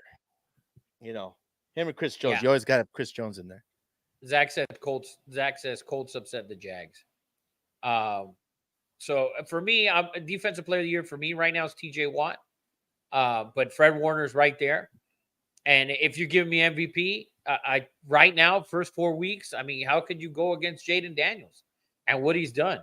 I mean, on the road, he had a hell of a game, both games on the road. The game against the Giants, they might have not won that game if the Giants have a kicker, but they didn't, and he won.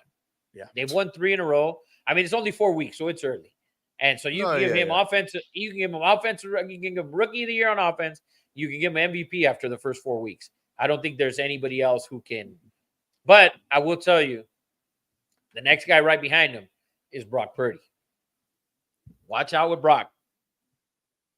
At the end, when it's all said and done, Brock Purdy will be the NFL MVP this year. Woo! Can we book I'll tell you, mother- does not want that to happen. And that's Niners. The Niners. Niners don't want that to happen. That's the GM Lynch, because what do you do then? Give this man his money. And you got to pay him. You got to pay everybody. But Wow. can Zach I said, say? Go ahead. Go ahead.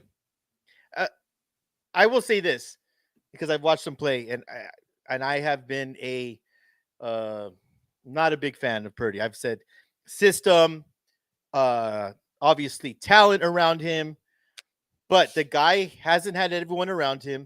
He's accurate. He's still not 6'3", 220.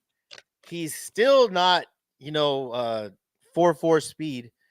But I don't care what kind of system you run. You need players. And he's showing that he's a baller. Thank you. Appreciate that. I really appreciate that. It's hard, man. It's hard. Truth has been spoken. Praise the Lord. Praise him. Won't he do it? Amen. CJ's going to break into a whole black church right now. Fucking Southern Baptist of fucking Compton broke out in fucking his room. I mean, Derrick Henry, Lamar Jackson. I know, but they're in the conversation as well, or By are the gonna way, be. Zach says Sam Darnold. Sam Yeah, for Darnold, man, MVP. listen, if we're looking at the first 4 games, we can take Joe Flacco's last 8 last year, and nobody considered his ass fucking MVP. So that's where Sam Darnold sits. By the way, Zach also said Colts upset the Jags.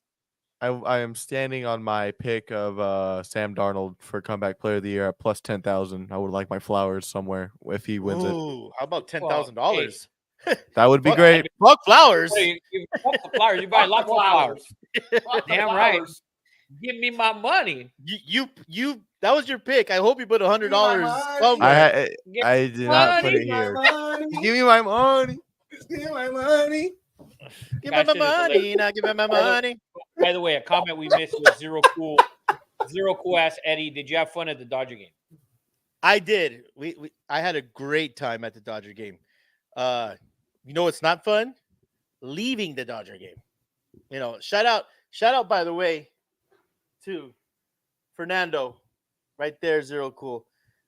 In honor of Fernando, he's going very sick, but right there, man. Fernando, man. Are you looking at my boobs? Or what? No, he's got to stand up a little more because you still can't see the shirt. Oh, there we go. There we go. There we go. I'm short, man. Untuck your chin, though. Okay. There you go, Ed. There you Shout go. out to Fernando, man. Get better, man. Yeah. That's not what I was laughing at. I was just laughing at the way you were trying to present the shirt. You went like this, basically. I probably should have got the camera. That probably would have been better. There we go. Next time, Gadget. All right.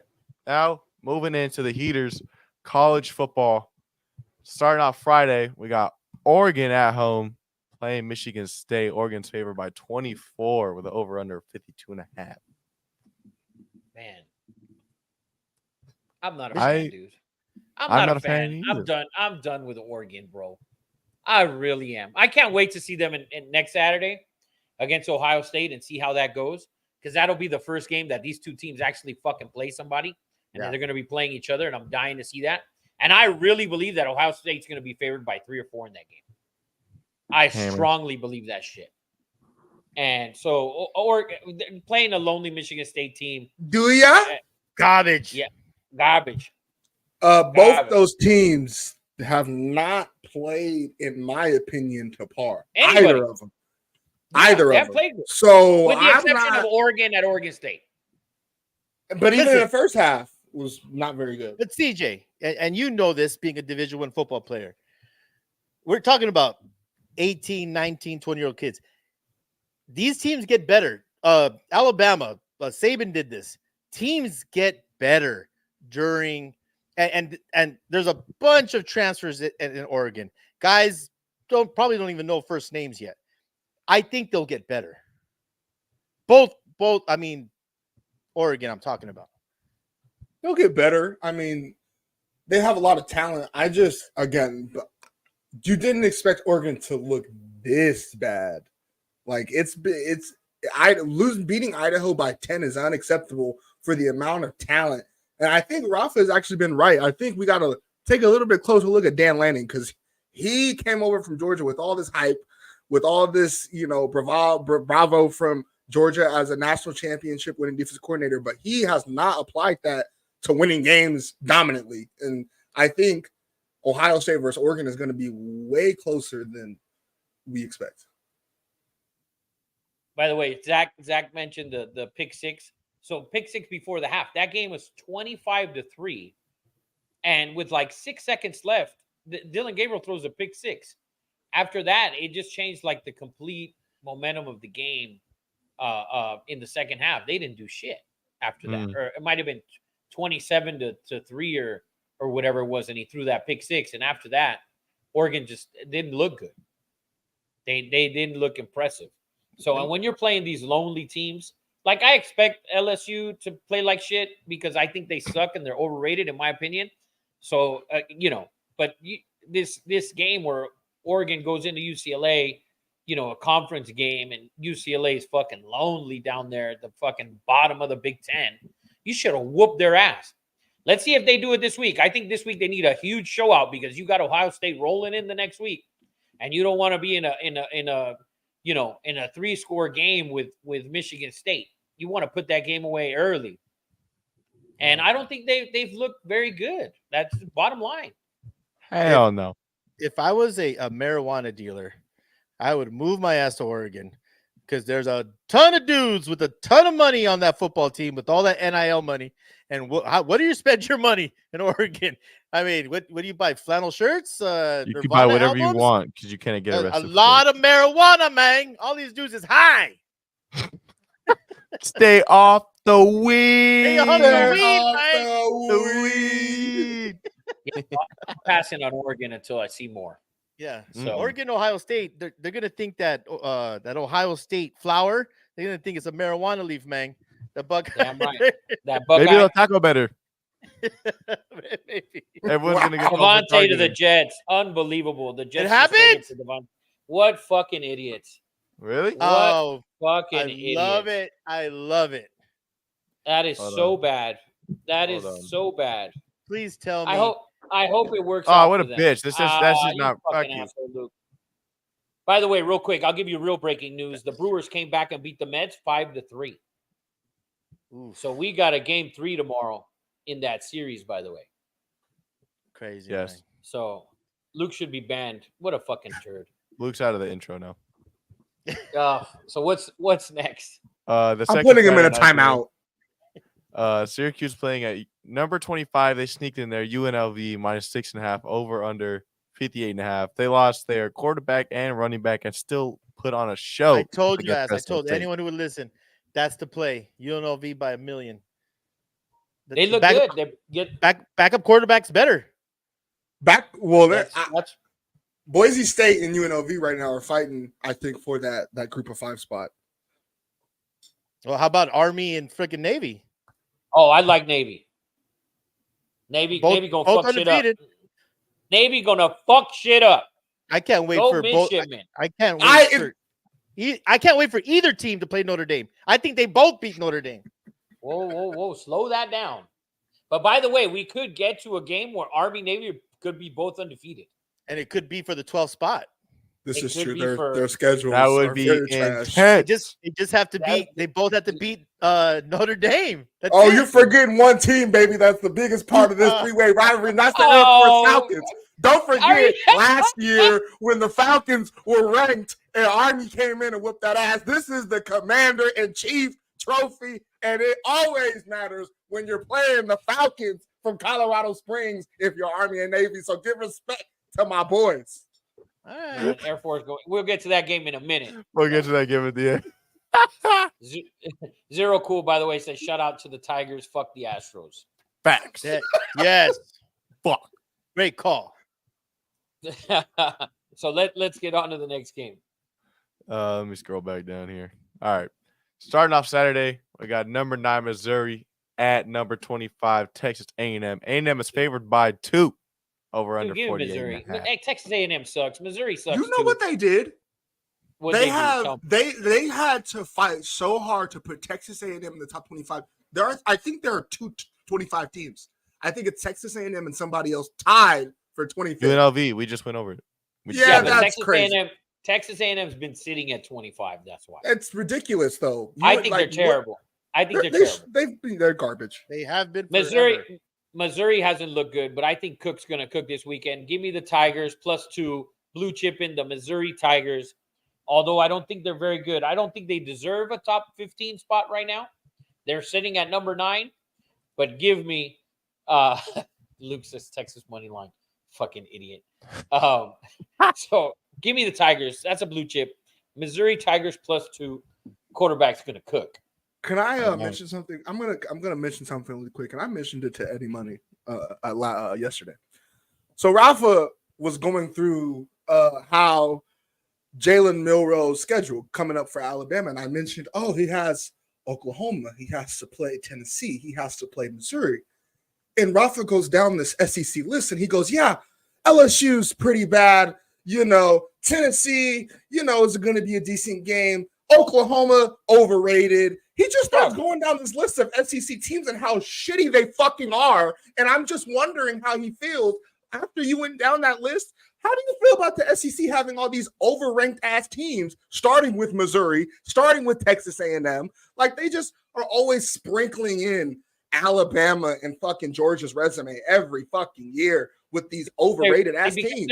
They have better rosters than fucking Illinois and Indiana and fucking Stanford and Cal and all those piece of shit Pac-12. Just names the bottom of each conference every time. Illinois ranked. Illinois ranked. Are you kidding? Yeah, Alabama doesn't have a fucking better ranked than fucking Stanford. Yes, we know. How about you talk at the top of the ACC and fucking Miami and Michigan and the teams that are actually relevant? You stop bitching the bottom of the fucking conference. Michigan sucks, by the way. Michigan's only good on defense. That's it. Okay, so you're talking about Ohio State and Oregon. After that, the rest of the Big Ten is a middle-of-the-pack SEC team. You're going to tell me Tennessee, middle-of-the-pack SEC team. That's what they are. Oh, my goodness. Tennessee is not a middle-of-the-pack SEC fucking team. Zach is getting fired up. This is that jam right here. This is that jam. It's a soap opera for Zach. Let's just go real quick, hand in hand. Is Tennessee better than Illinois? Yes. Yes. Yes. Tennessee better than Indiana? Yes. Yes. Well, Tennessee's the second-ranked team in the country. Tennessee's been what are you going over this? And they're the third best team in the fucking middle of the Big Ten. And they're the third best team in the SEC. So they're the third best team. Who's the third best team in the Big Ten? Georgia sucks. Georgia sucks. sucks. Georgia doesn't. Georgia sucks. Gosh. Tired of it. Actually, they're not even the third best team in the SEC. They're the fourth best team in the SEC. Because we got Texas in there as well. Don't forget, dude. Listen, when you look at the Big Ten, it's Ohio State and Oregon hasn't played good. All right, it's Ohio State and Oregon hasn't played good. Michigan, they did exactly what USC lost to Michigan. Exactly the way I told you it was going to go down. Because they're so maybe Michigan's just a little bit better than we thought they were. Their quarterback sucks dick. Oh my! Literally sucks dick.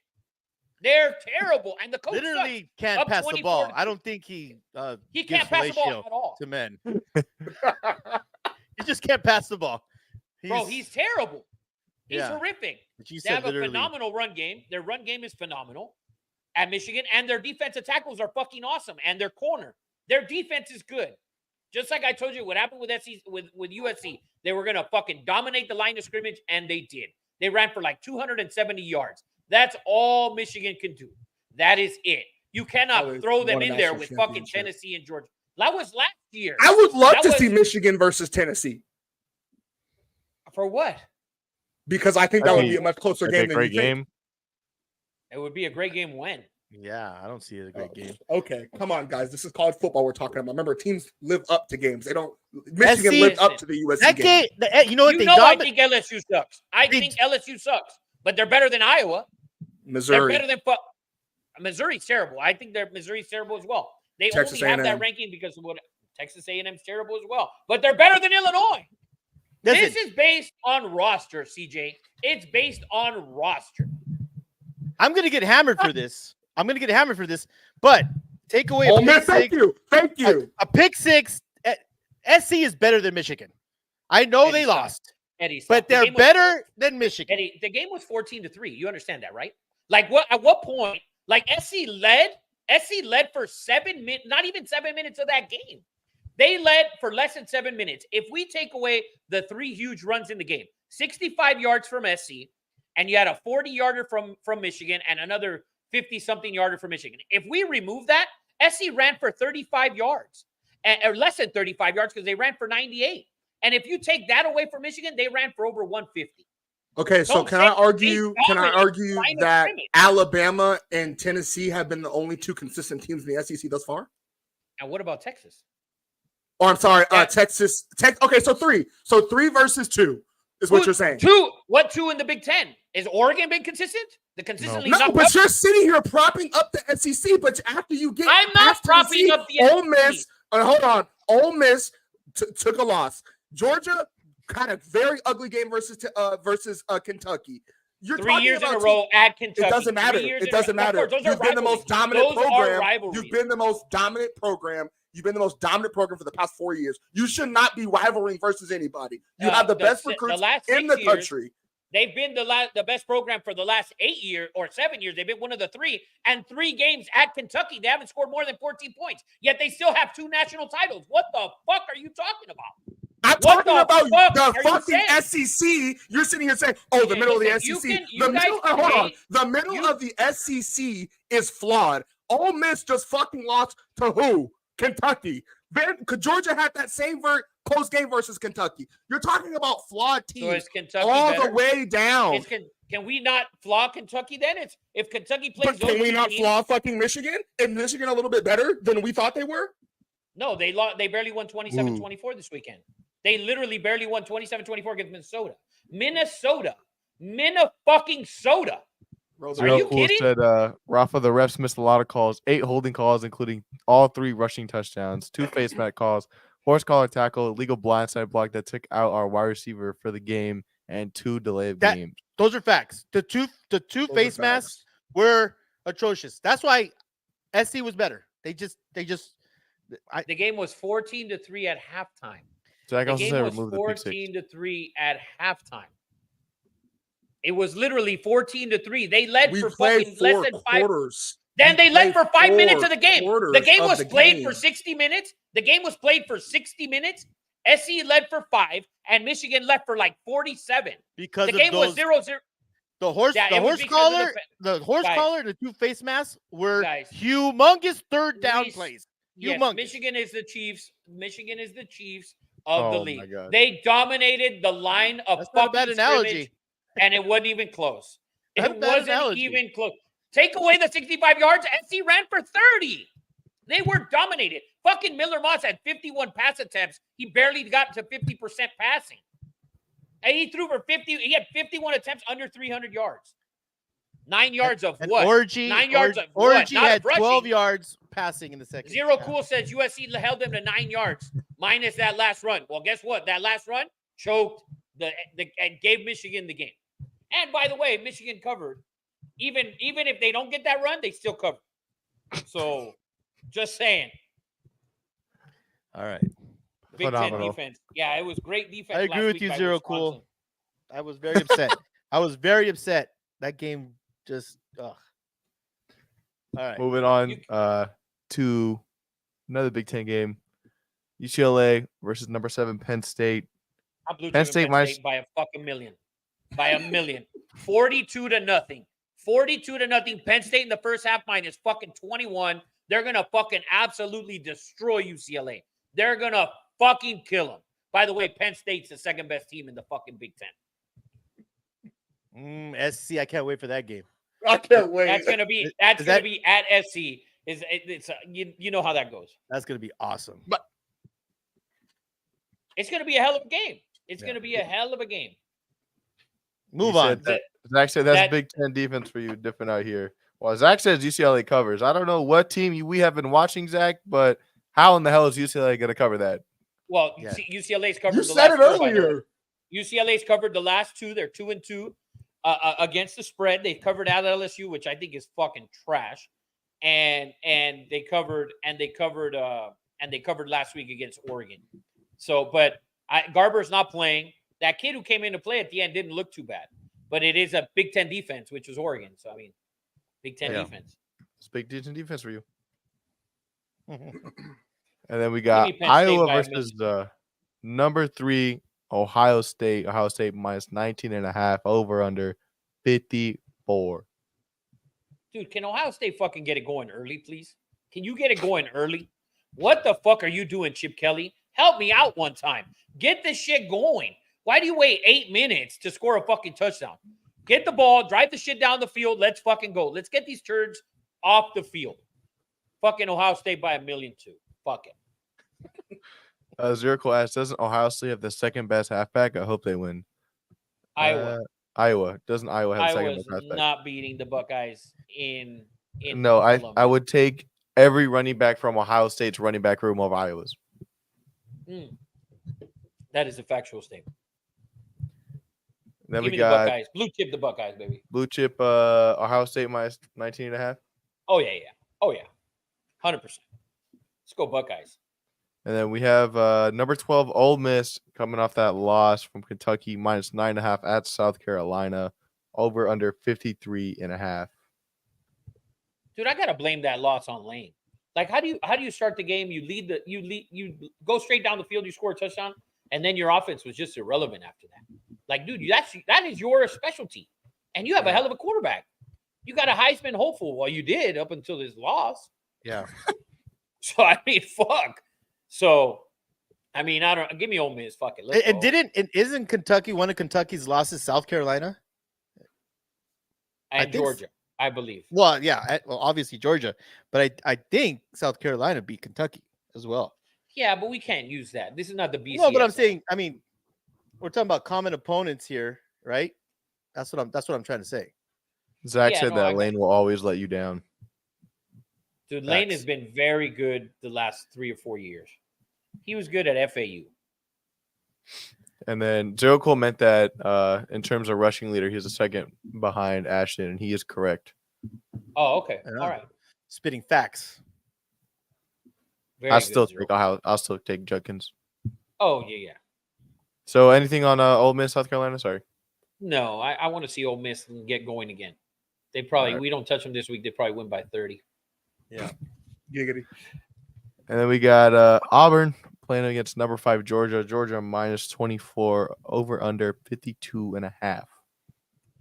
So Georgia's had 3 really bad halves. The first game against Clemson, the game against Kentucky, and then the game against Alabama. I think Georgia comes out. I think right away they establish themselves and they establish the dominance in the first half. And I think they absolutely whooped this team. I think they absolutely whooped their ass. Fucking Cal beat their ass. Yeah, well, Auburn, that's very true. I like Cal's quarterback. So kudos to Cal. Cal's pretty good. So, yeah, Cal's not bad. Give me Georgia. Blue chip Georgia Bulldogs first half and the game. Let's go, dog. They coming, Ed. Oh, they coming. Garbage.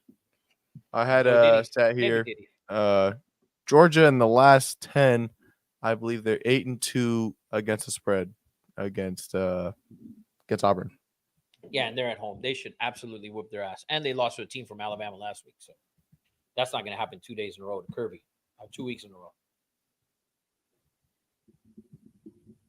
What else you got? I think my PC pros. Give me 1 second. Or Alabama at Vandy. Ugh. Yeah. Next. Eddie Money has been lost. No, he's back. Okay, now. I'm back. Okay. What? Alabama at Vandy, over 55.5. Alabama minus 23. Vandy's actually surprisingly looked decent, shockingly. But Milroe solidifies his seat in New York. No, Vandy has been very un-Vandy. They've been anti-Vandy this year. They've been competitive in a lot of games. They played Missouri. They should have beat Missouri. And they beat Virginia Tech. Right. And so they've been pretty decent. Yeah. I like this game. I like the over. Give me the over. Blue chip over 55.5. Roll Tide. All right, we're going to pull up the next game. We got number 15 Clemson versus Florida State, over under 48, and Clemson is minus 15. DJ not playing. Finger really? Issue. This was the one game I was looking forward to seeing him play all fucking year. And for what? Because he went to Clemson. Okay, and he's looked terrible. There is no redemption for him. Right, so that's why I said all year. That's what. Oh my gosh, Robert, do you listen to fucking words? That's why I said all year before the season. I was looking forward to this game. Almost like if you. I should have said what, cuz. You should have said before the season started. But stop pickpocketing words. You're disrupting. I'm just in the middle. Why you say pickpocketing? Because you're black.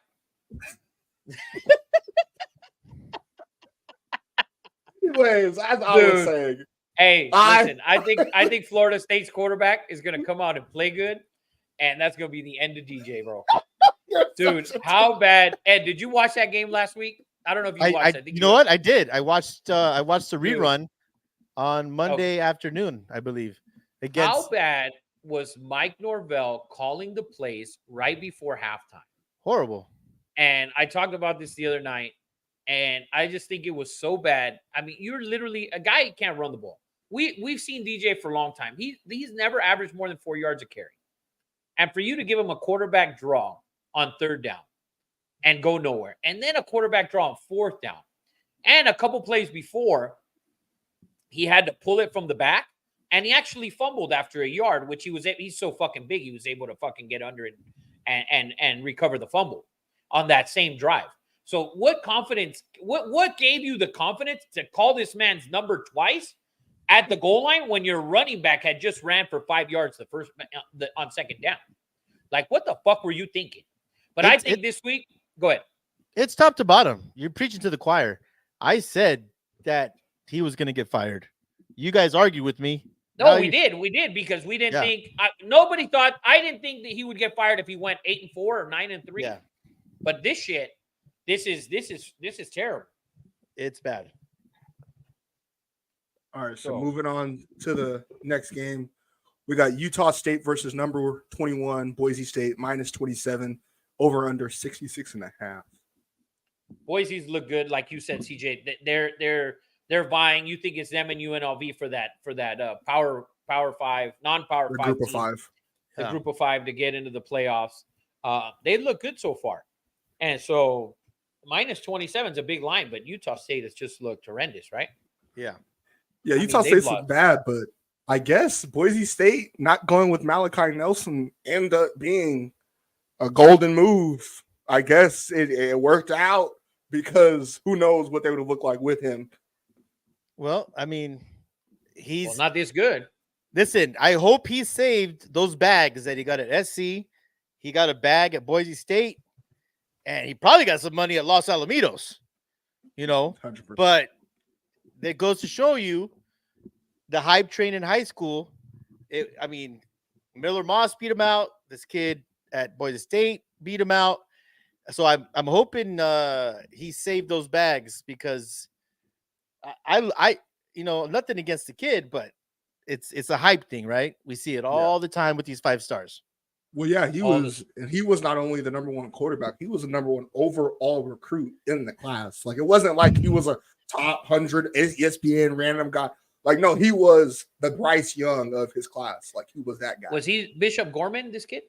No, he went to Los Alamitos. Los Alamitos. Oh, Los Alamitos. Okay. Dude, they were so hyped. They brought kids in from the South to play defense at Los Al because they thought they were going to be so good. Yeah, they were decent, but they never. I don't think the best player was Lemon. The best player was Lemon, who's at SC.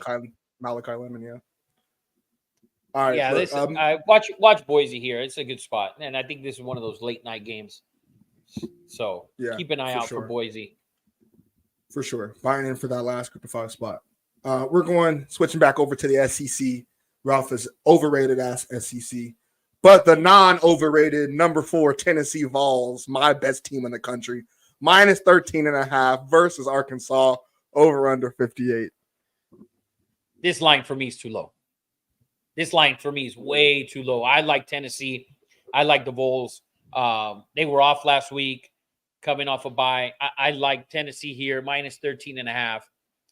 Give me the Vols. This is a crazy line, for it to be 13.5. Arkansas, they played well at OK State, but there's bottom fucking feeders in the SEC, in my opinion.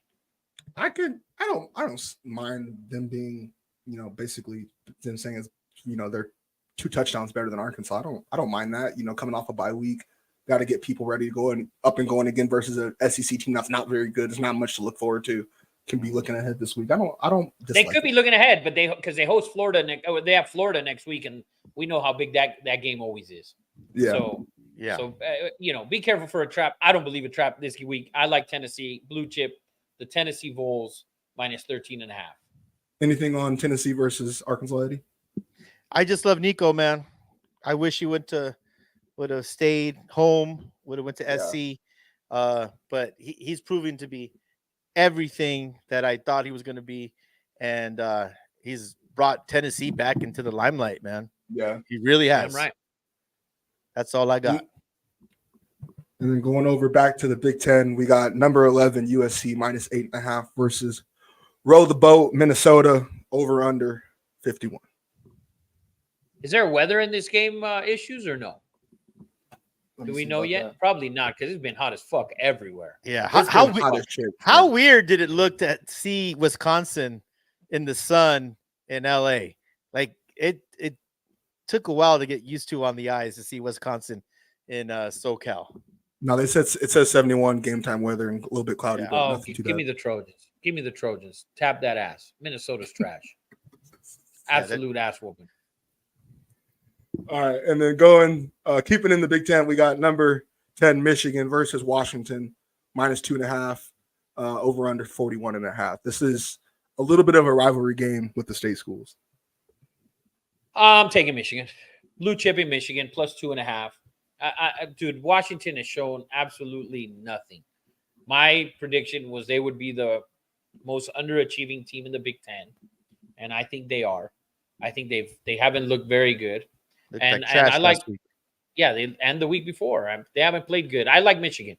I'm blue chip at Michigan +2.5. Michigan's ability to run the ball and their dominance of the line of scrimmage is going to be too much for this Pac-12 team. All right, I'm back and hopefully better. If I'm Washington, I'm not coming out with corners. I'm putting defensive tackles on the receivers. Yeah, quarterback can't throw the ball. I'm putting my How tackles. bad of a move was Jed Fish going to fucking Washington? That was the worst. I mean, that was such a lateral move. And obviously Arizona has not, I still argue they're probably in that top 35 area, but you could have stayed with the guys that you recruited, the guys that stayed on your team, that coaching staff that you built up, but you chose a money grab. And that money grab is going to lead to you getting possibly fired. Washington just went to the national damn championship. You're not going to sit there and win 8 games and they're going to be happy with that. You got to go back to the playoff. And if you don't do that, you're gone. Not only was it a money grab, but it was shady. Yes. On top of that, it was, coaches, listen, coaches, I always say you're hot, you go, but the way he did it, it was shady. It pissed off a lot of Wildcats. And you could have Bill Belichick at every practice you want, but Jed Fish has not panned out. No. What else we got? Michigan. By the way, Zach said that he likes Washington at home. I don't Zach, see that's how just you your like hate for Washington Michigan. at home. Yeah, that's Zach's Michigan hate because they lost to USC because they beat USC. I feel you, Zach. I'm with you, man. Also, cool. I don't know if you guys covered this, but Zach said he forgot his real fire. Sorry, Eddie. UNC losing to Duke 21-20 after being up 20-0. Oh my God, North Carolina just looks so bad this year. Dude, JMU was more embarrassing. JMU scored 70 on them the week before. Here's my issue, and I know this is going to hurt the UNC core, but here's my issue. Was UNC ever really okay, you can take Sam Howell's era to the end of Drake May's era, but before that, are we really considering USC like a program to be considered like in a national stage? Like, I don't remember USC or UNC personally growing up being like they are like now. Like, well, when Coach Mack was there, basketball school, the first time around, he made them relevant. They were top 15, but this is Mac's second time around. He's probably one of the most well-respected coaches in the country. People love him. He went in there and said, I'm willing to give my resignation. They begged him not to leave. The coaches before that, Fedor, they've all been bad. It's a basketball school, but there is recruits in North Carolina, and Coach Mack has said it. They continue to underachieve against teams that they don't play consistent football. And what are they going to do? If I was them too, I'd say, Mac, don't leave us. Don't leave us. Because who are you going to bring in? I just don't ever see it being a top 20 program. I mean, they've had quarterbacks. They've had, 2 in a row, I guess. But Speaking, since we're on the topic of UNC, before we get into the last ranked game, Pitt is playing at UNC this week. Pitt's minus 2.5, over under 64.5. I kind of put it in here to see what Eddie would think about the game. I mean, Amari Hampton is an amazing running back. There's players. UNC has a top 10 linebacker. There's players. There's defensive tackles. They got rid of their offensive coordinator. They brought a new one in. You have Dre Bly over there recruiting his ass off. I don't know. This is their third quarterback. I think they've, obviously Brad Johnson's son got hurt first game. They started another quarterback. They're on their third quarterback. And there's just zero consistency. And I would take Pitt. I'm sorry to say, but I mean, what I've seen has been really bad. Really, really bad. What if I told you in the last 10 games, UNC has won 8 out of the 10, and Pitt has only beat them in overtime? Okay. They've had Sam Howell and Drake May for probably all 8 of those. And Mitchell Trubisky. Just throwing out trends here, guys. This is fantasy. This is fantasy, college football fantasy. But you know who I would love to see that'll never happen, and I feel like he would be a great fit. I don't know why. Just transitioning from Mac Brown, that would be Bill Belichick. Like if Bill Belichick were to ever consider going to college football, I would love to see him at UNC. I don't know why. I just feel like he would. I don't know why. I don't know. It's just I have no explanation for it. I thought about it yesterday. I was like, I would love to see Bill Belichick coach at UNC. You know why it's weird? Is because Bill Belichick would have to wear like baby blue. Oh, that's why. Yeah, that's why the picture in my head was crazy. But he'd have to wear Jordans on the sideline. Bro, Bill Belichick has been in the NFL for like 40 years. I think he's not going back. He only coached in college in service schools, and there's a reason for that because he kisses no one's ass. If a 5-star recruit came in his office, he'd be like, "You suck. You know nothing. I'm better than you." Yeah, here's $5 if you want to sign. We have cool gear. We have Jordan gear. I guess like he'd never work in college football ever. I mean, if he goes, it's because he's hitting on 23-year-old seniors in the Masters program. That's the only reason he'd ever go to college football. If he goes anywhere, it's going to be Philadelphia Eagles next year. Oh my God. What else we got? So last ranked game, we got where College Game Day is going to be going for the first time ever. Number 8, Miami is favored by 10.5. They're going to Cal over under 55. Wow. Give me the over. Blue chip the over all day long. All day long. Miami's going to beat the shit out of them. I really Cal's played tough. I love Cal. I love Cal. I think Miami is going to fucking flame them. It is going to be one of the most boring College Game Day fucking games. I'm feeling it. At Cal, the fans might show up, but there's not going to really be noise. And I feel like Miami is just going to deflate the fucking stadium fast, especially after that controversial win, trying to, recover, trying to get Cam Ward back on track. I feel like Cam Ward's going to come out there, and I think he's going to have 4 touchdowns, throw for 300 yards, no interceptions, and they're going to toast them. I like the over. I'm blue chipping the over. Over 55. Right. Miami's watch that game's going to be 42-20. Oh, 55. I almost put in 64.5. That would have been a big difference. 55. What else we got? We got 2 more ranked games on here. One of them, just an interesting stat I kind of want to talk about. Purdue is playing Wisconsin. Wisconsin's favored by 14, over under 45.5.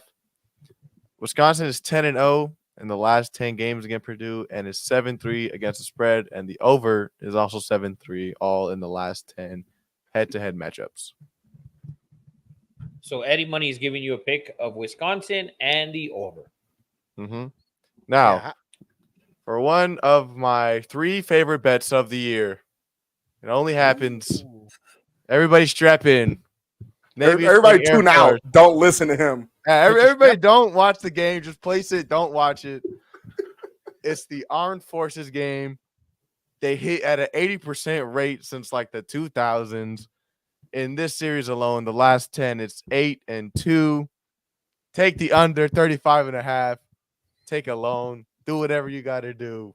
Listen. This is an armed forces game. I understand. Air Force cannot score to save their lives. Perfect. But this Navy team scores 30 a pop every game. 38, I think it is. Right. They might, Air Force may not score, but Navy might beat their ass 45-0. Like their I'm blue quarterback. chipping. Go ahead. I'm blue chipping the Navy midshipmen all day long. I think that team might go undefeated until that Army game. Give me Navy -10.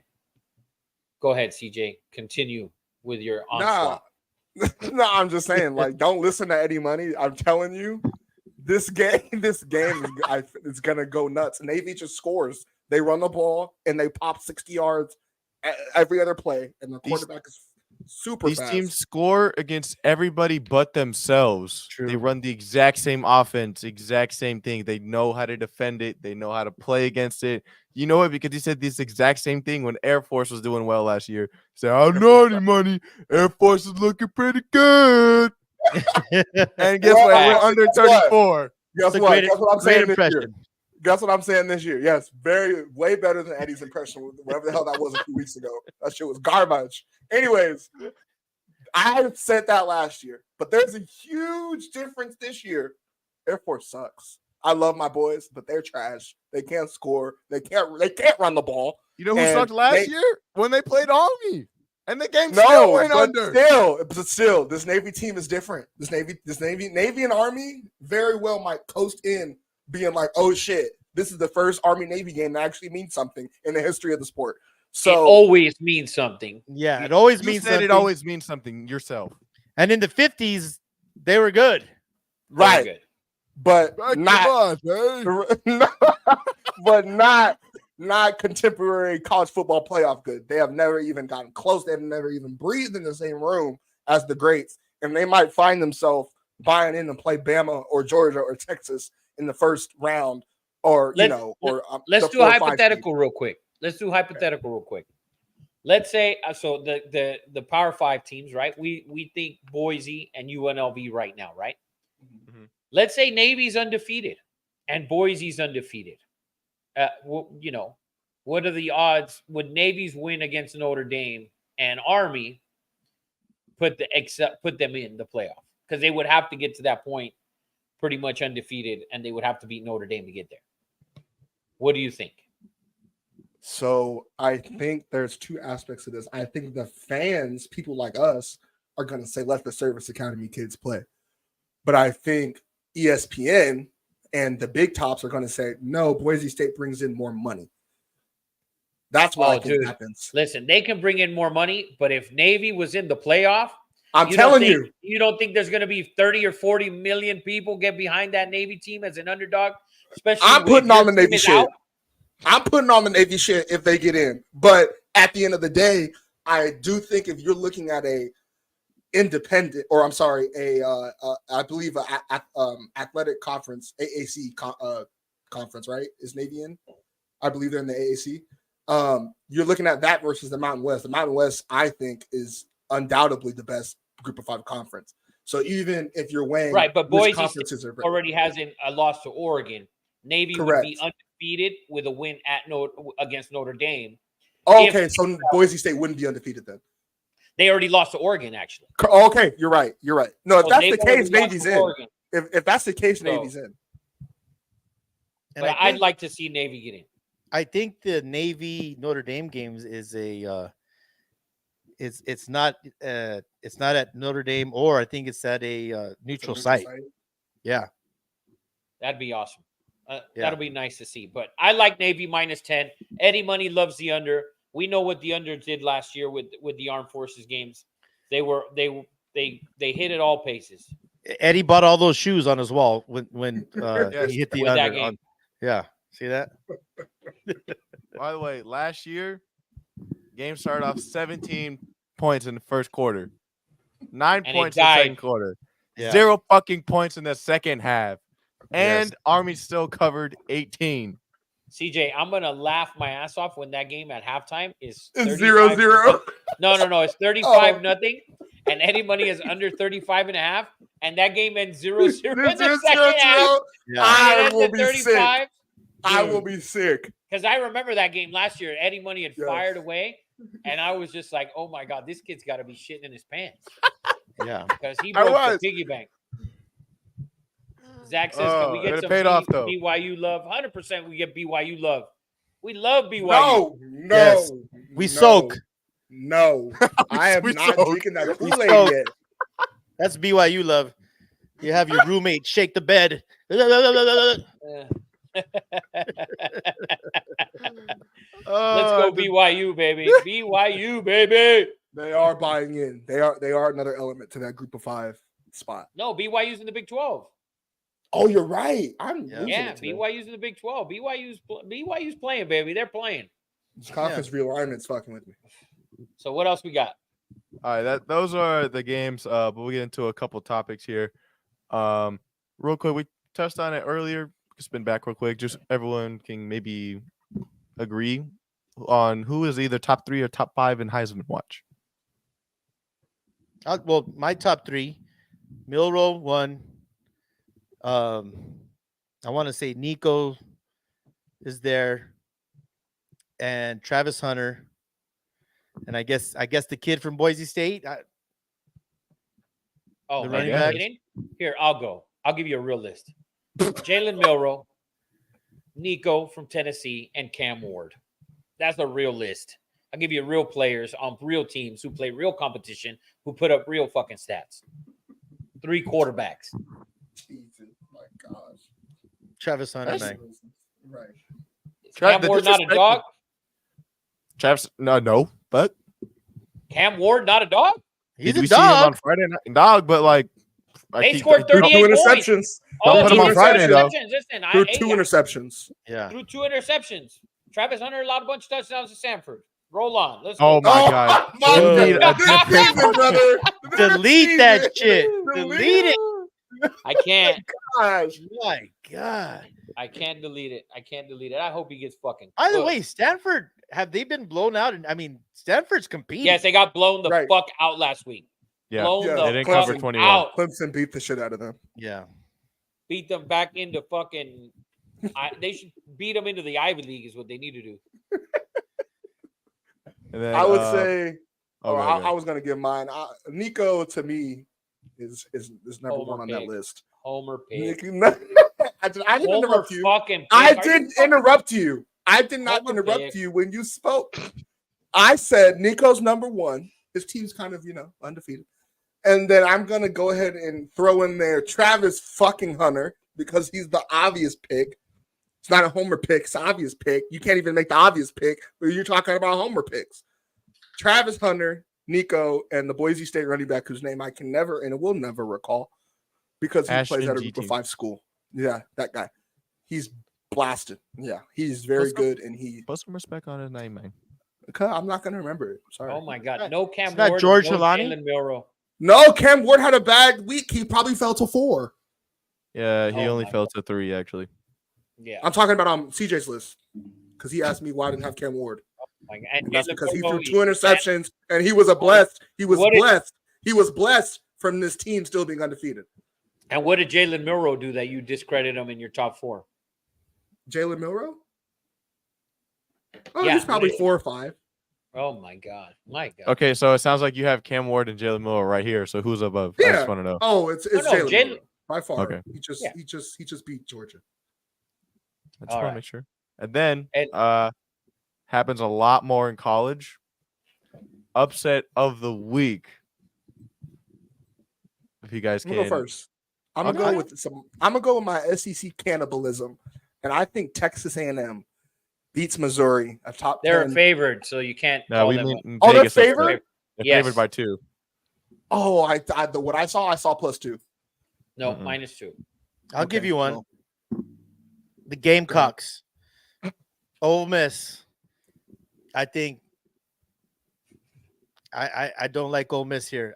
I definitely would take the points with South Carolina. No, we need an upset and somebody win.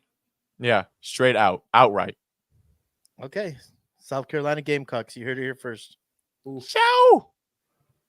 Fuck. Wow. I saw Texas A&M +2 way earlier in the day, and that's what I Hopefully, wanted. But Who I'm else? going to go ahead and throw in my homer pick, and I'm going to say that the Air Force Falcons beat Navy this week, and then all that bullshit that we're talking about, because them boys always have a chance in the Commander-in-Chief. You're the only one that talks shit about Air Force. You're the only one that. But they're winning this week. But I'm a backup though. They always got a chance. So you're saying Zach- there's a chance. Zach says Cal over Zach the says Miami Hurricanes. Cal over Miami in Cal game day, 10.5-point underdog. Ooh, I like it. that'd be a juicy. I'll take fucking- Michigan. Michigan's an underdog. They're +2.5. I'll take Michigan to beat Washington I will take Missouri. against A&M. Another Yes. 2-point underdog. Or if you Yep. don't like that one, honestly, I think UNC could win. At Pitt. No, at home. It's at home. Oh, it's at home. Yeah. Oh, that's a good dog. They're +6 at home. 2.5. Oh, that's a good dog. That's a good dog as well. Good dog. What else I- you got? I feel any teams you think are overhyped, too high on the standings, or shouldn't even be in the damn standings. Texas kinda- A&M. It kind of relates with that's actually a different segment. Never mind. Go ahead. Texas I was A&M for me overhyped. shouldn't be. I'd say Notre Dame. I don't like the way Notre Dame is placed. I mean, I think they end up possibly losing to two, service teams. And then Freeman is in trouble. He's on the hot seat. Well, it's just the answer is which SEC team do you want to throw up there? Do you want to throw Missouri up there? Do you want to throw Texas A&M up there? Do you want to throw Ole Miss up there because of that loss? Which SEC team do you want to throw up there? There's a plethora to choose from. You're right. There's a plethora to choose from because we can't choose Indiana, Illinois, or Iowa. No, because they're properly placed. Because ESPN. Yeah, properly they're not places them, but placed. bullshit Yeah, No, they are SEC placed. teams They're are 23-24. overplaced. They're 23-24. Yeah. Phenomenal. Wonderful. Nigga, Kansas please. State. Kansas State's also overrated. That's another team for me is overrated. Kansas State. I don't like the quarterback. He can't throw the ball. I don't like that shit. He's not Is it 'cause Lamar he's white? Jackson. He's because 100% he's white. White should be able to throw the ball all the time. It's like when white NBA players miss free throws, should not be allowed. Should be like a thing. Like if you're white, you should automatically shoot 85% from the free throw line. And when you're a white quarterback, you should be able to throw the fucking football. That's what you're there for. Nobody's getting a white. Ooh, did you see this guy run? No, nobody's ever getting a white dude to see how he runs, except with the dude, the South African who killed his girlfriend with the blades on his feet. That motherfucker could run, but he had blades on. What? So, but other than that, yeah. Oh, you guys don't know about that. No, And you remember him? And you remember him, right? Unfortunately, I do know what he's talking about. Yes. Dude, it was a South Unfortunately.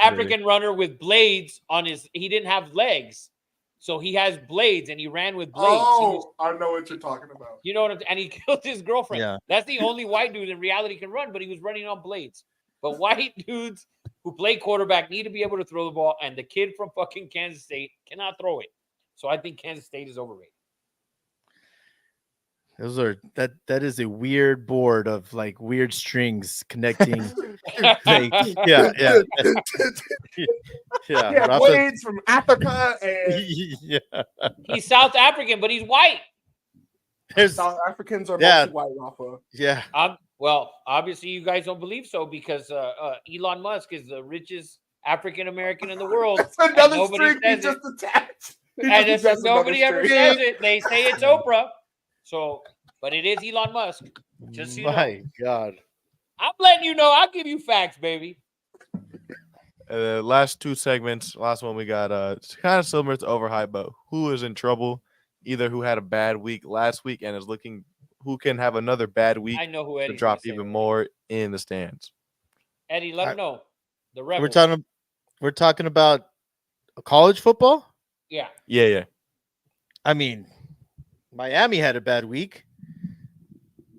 I mean, no one saw that coming. I mean, Virginia Tech should have fucking won that game. I agree.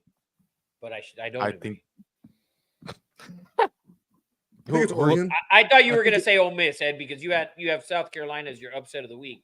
against Well, Ole Miss. Yeah, I think that's pretty obvious. That's an obvious one. But I think Oregon. You think I Oregon's think in trouble? I think that Michigan State game is. I think 23.5 is way too much.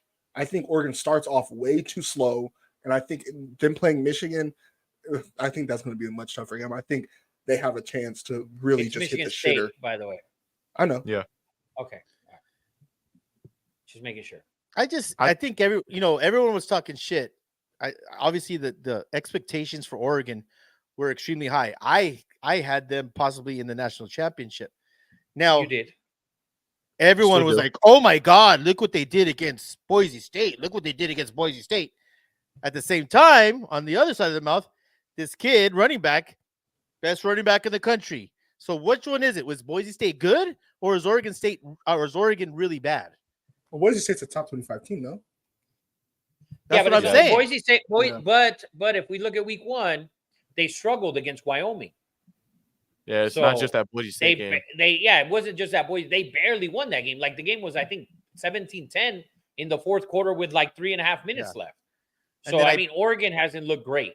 My blue chip, which I picked Oregon That's over the best Oregon game they've State, looked. and they put a whooping on their ass. That's the best game they've looked so far. Was that To Oregon be fair, you blue chipped them because you knew that Oregon State had nobody. Yeah, Damn right. Good Damn point. right. Good point. Good point. I would say for me, the team that I think is in trouble is Michigan. You would think as the number 10 team going into Washington, who's looked like complete garbage, you should be favored at least. Like, so there's a chance they lose to unranked Washington and drop who knows how much in those standings. Yeah. Hopefully they take my defensive advice and put tackles out on the receivers. I think it's one of the SEC teams. It's Missouri. They're the ones that could be in trouble. They haven't looked good. I think they beat Texas A&M. I think they win this week, but if they don't, you're going to see them drop all the way down to like 17 or 18. And so they just haven't looked good. And so I don't like Missouri. As much as I like the SEC, I don't like Missouri. I don't like LSU. And I don't like Texas A&M. Or Oklahoma, supposedly. No, No, he loves Oklahoma. No. I like Oklahoma. I just think they suck. But I always like Oklahoma. It's like a homer pick. He liked them I don't even know every why. week last week. Every single week. Every week I like them. I don't know why. I still think that Kyler Murray is a quarterback, and Baker Mayfield, and Caleb Williams, and Sam Bradford. Those are all the players. Josh Heupel. Josh Heupel. I still think CeeDee Lamb's the fucking receiver, and Adrian Peterson's running the ball. Yes. That's why I like Oklahoma always. Yes. It's just what it is, man. You know how it doesn't happen to you guys, I don't think, but when you're like, a kid and there's certain teams that you always just have a soft spot for. At least for me, that was always the team I always had a soft spot for. I'm like, oh, I feel bad for them. Like they should be better than what they are. You know what I mean? You felt bad for Oklahoma? No one feels bad for Oklahoma. They never win big games. Like, oh yeah, they're top 4 in the playoff, and then they lose by 30. You're 10 years. Okay, yeah. Because I'm thinking, Barry Switzer, Oklahoma, Jamel Holloway, Oklahoma. Yeah, no, I'm after that. I'm like Brian Bradford, Osborne. AP. They were. I don't feel bad for them motherfuckers. They live in the middle of the country and their teams are in national championships and playoff games. I don't feel bad for them at all. At Oklahoma in the middle, but in the anus of the United States. That's what Oklahoma is, the anus of the United States. You got to remember, they're a couple of hours from Texas, and they recruit from there. And dude, they're in the booty hole. Nobody wants to go to Norman. It's like going to Corvallis or going to Pullman, Washington. Don't ever compare that fucking piece of shit fucking state of Oregon to fucking the beautiful state that produces most of the food you eat in that Midwest, you fuck. You apologize to those Midwesterners. Damn it. Fuck up. Go buy some crack in Oregon. You don't have to go that far. You can just go right down the street. Right Just go down the street. Just go down the street. You don't have to go all the way to Oregon for that, TJ. Let me save you. Hop on the 105. Yeah, let me save you a trip. All right, and then to round off the night, we'll get our college football group parlay going. I'll take SC minus 8.5 in Minnesota. Sure. Give me Georgia minus 24. Whatever the Air Force spread is, give me it. Give me it. Give me Oh it. my God, Jesus Christ! Can we not put that in our group? No, No, we can't do we're that. not. Every time It's against the we blue say team. don't put it. Every time we do that shit, he always somehow gets it. Okay. All right. You know what I'm Don't gonna do. say somehow gets it. That shit's bullshit. You know what I'm doing. Oh, the I'm under. going Navy Air Force under, baby. Under. We Put, got put two all the services. Jordans and Kobe's on it, man. Yeah, man. Listen, let's get real quick to. So that's our college football parlay. We got under on Navy and Air Force 35.5. Air Force plus 10. I don't know why. Georgia minus 24 and the USC Trojans minus 8.5. That is your 4-team, 2 nobodies group parlay. Real quick, before we get out of here, let's touch real quick on the MLB playoffs. Yes. So the Detroit Tigers and their amazing manager, AJ Finch, has eliminated his former team, the Houston Astros, in a phenomenal series, by the way, that they played. The Tigers pitching was lights out. AJ pulled every string correctly. He did a phenomenal job. Yep, You think boss, it was a mistake not putting Verlander? I know he wasn't 100%, but not even including him. That wasn't their problem. I mean, today you had 1-1 in the bottom of the 8th. You have the bases loaded, and with the bases loaded and nobody out, and you scored one more run after that. When you have a team with that much firepower, you have to, and you're playing the Tigers at home. I mean, and you're a team that you've won World Series and not just one. They've won multiple World Series. They've been in the division series 7 years in a row, and you know you have to be able, with the bases loaded and nobody out, you have to be able to put that game away in the bottom of the 8th. In both and games. they did in both You had a games. chance. Well, they were down in the first game right away, and Schoolball's, I mean, he's fucking been amazing. Yeah, but you still had yeah. a chance to put that game away with bases loaded, you know, huh? No, I know. But they didn't hit, and that's what happens in baseball. If you pitch, we know that how far that can take you. So congratulations to the Tigers. We also had – go ahead. Can I just say this before? Can we say karma's a bitch? Ding dong, the witch is fucking dead. Bye-bye, Astros. See you later. See you later. I don't even know what that means. Go away. Oh, shut up, Rafa. Go away with your cheating ass. You can't hide your lying eyes, as fucking the Eagles said. That is so bad. That is so That's bad. how the whole country feels, Rafa. The whole country feels. Dude, they admitted it. They admitted that they cheated. They admitted it because the stupid ass MLB commissioner gave them immunity. Guys are getting something. Did suspended. they cheat at Dodger Stadium? Did they cheat at Dodger Stadium? They cheated everywhere. Did they cheat at Dodger Stadium? Yes. They cheated at Dodger Stadium. The thing is that if Dave Roberts wouldn't have managed that World Series so fucking bad, I would be like, all right, the Astros cheated. And no, he mismanaged the fuck out of that game. They had 4 swing and misses against fucking Kershaw. They knew exactly what fucking pitch was coming. Eddie, 4 swings and misses. How good was Kershaw in Game 7? In 3 innings? How good was Kershaw in Game 6? Why did Brandon McCarthy come in Game 2? What was the point of bringing Brandon McCarthy in? What was the point of using Brandon Morrow in Game 2 and extending him? What was the point of pulling him after the double? What was the point of that? And then you brought in Kenley, and then you had to start the 10th with Brandon McCarthy, and you lost that game. What was the point of starting Yu Darvish in Game 7 when you know that he was getting rocked, and your best pitcher, who just won Game 6, and you knew that he could pitch 3 innings? Why didn't you start with him? Why was Darvish getting rocked? Give me a break, Rafa. They admitted to cheating. It was Game 7, Eddie. In Game 7, they didn't cheat at Dodger Stadium. It didn't happen.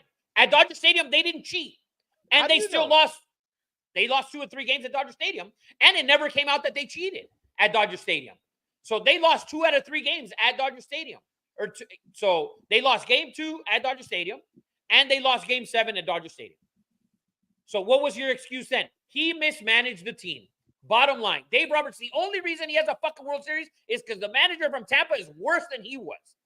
He's a terrible fucking manager. Bottom line. And at the end of the day, In baseball, if you're not cheating, you're not trying, and you still need to hit the fucking ball. They did. Everyone's fucking listen. I get that's the rule. If you're not cheating, you're not trying. But they crossed the fucking line. Admit they crossed the line, Rafa. They crossed the line. They've been stealing signs in baseball for 100 years. They do it from second base. They've always done it. They've done it from second base. So now these guys just got a little bit smarter. They still needed to hit the ball. But at the end of the day, Dave Roberts did a horrific fucking job. That was fine. That's fine. But you did cannot a terrible say, job. Okay, great. The Astros are fucking cheated. So they cheated for both can be true. What was the next? Both can be true. What was it? And how about the fact that he got his ass whooped by the Red Sox after that? Were they cheating as well? Were they cheating as well? Dave Roberts is a terrible fucking manager, and he's an underachieving manager, which is why that wasn't my argument. I'm not a big Dave Roberts fan. He's horrible. So they cheated. They cheated for 3 games, and they won the series. They cheated for 3 games, and in Game 7, they still won the game. The witch is dead. Bye-bye. See you later. Just for this series. Just for this year. Looking ahead to the playoffs as of right now, the Tigers will be facing the Guardians. The Indians. Oh, my fault. Indians. The Royals will be facing New York, and the Padres will be facing the Dodgers. Oh my God! Is that this Saturday? Dodgers and fucking Padres? Saturday, Sunday. Flaherty's pitching game 1 and Yamamoto's pitching game 2. Wow, that's gonna be a hell of a series. Oh my God! To go to that game. Dude, it's gonna be wild. It's gonna be wild. Freddie, we'll know more about Freddie on Friday. He's taking live pitches maybe on Thursday, but it's gonna be touch and go to see if he could play first base. There's a lot of speculation. Move Ohtani, to first base. Maybe Freddie at DH. I think Max Muncy, maybe to first base. But they're saying Max Muncy hasn't taken any time or any field, warm-ups or practices at first. I think they're going to put Kike at first base if Freddie if Freddie can't go. So real quick, Eddie Money, if you can clip this for me, make sure you clip it and you get it out before the weekend. Now, this is a poll question for all you. It's kind of like a poll question. How many days? How far? If the Dodgers go down or they lose this series, how many of you Dodger fans will complain that they sat for 5 days and the Padres were able to play throughout the week like you guys did last year, and you guys always have excuses. So when will the Dodger fans actually bitch about them having the layoff of 4 or 5 days, and then that's the reason you lose to the Padres? If they lose, I'm not saying they will, but if they do, that will be the first excuse to come out of the Dodgers' mouth.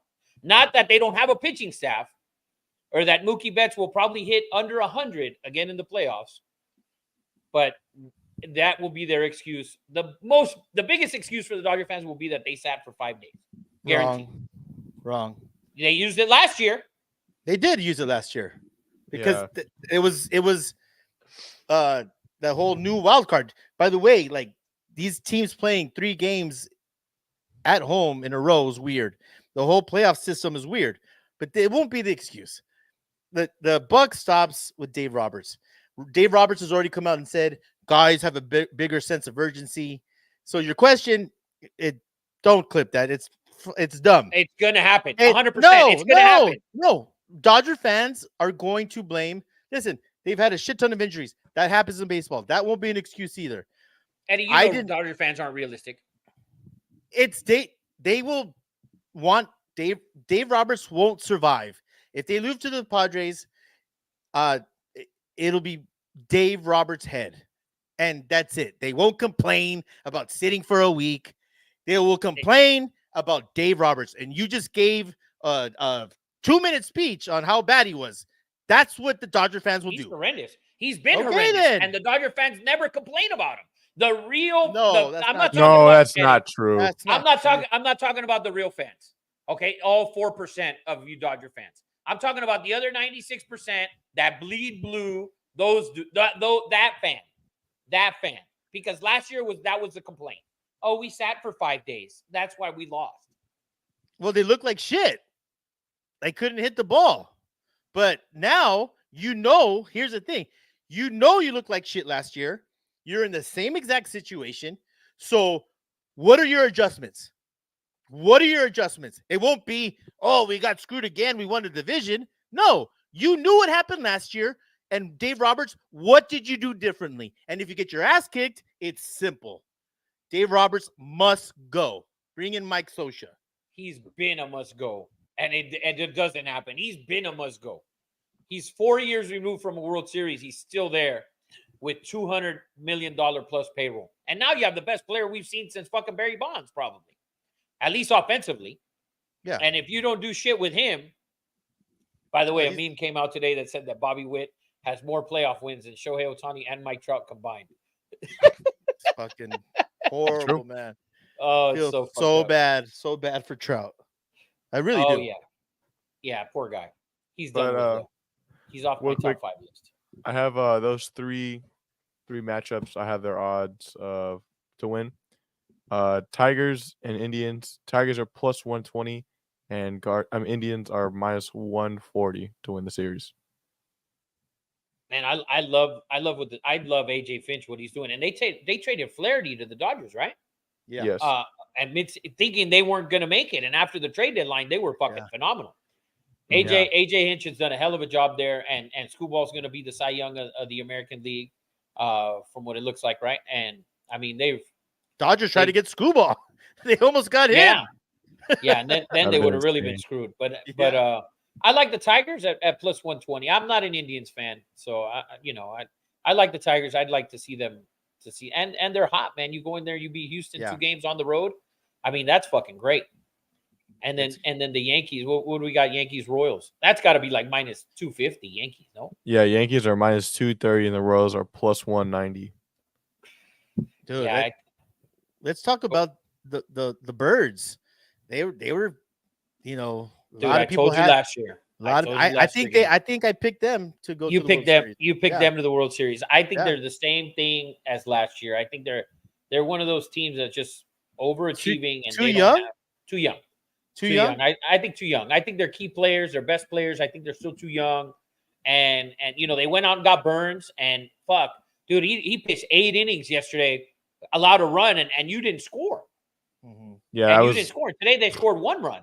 Like, and that's the playoffs for you. I mean, it's all about pitching. Obviously, you lost a 2-1 game today, and you lost a 1-0 game yesterday.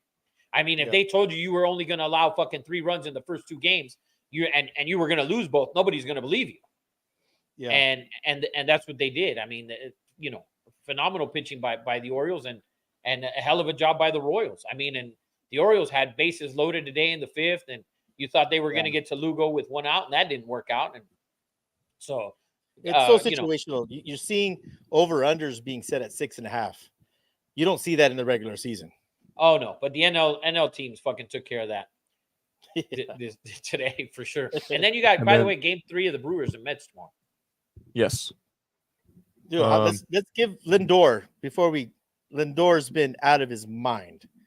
Out of his mind. I mean, if it wasn't for Ohtani, I think he's, there's been a lot of shit talked about him, overpaid, never healthy, this and that.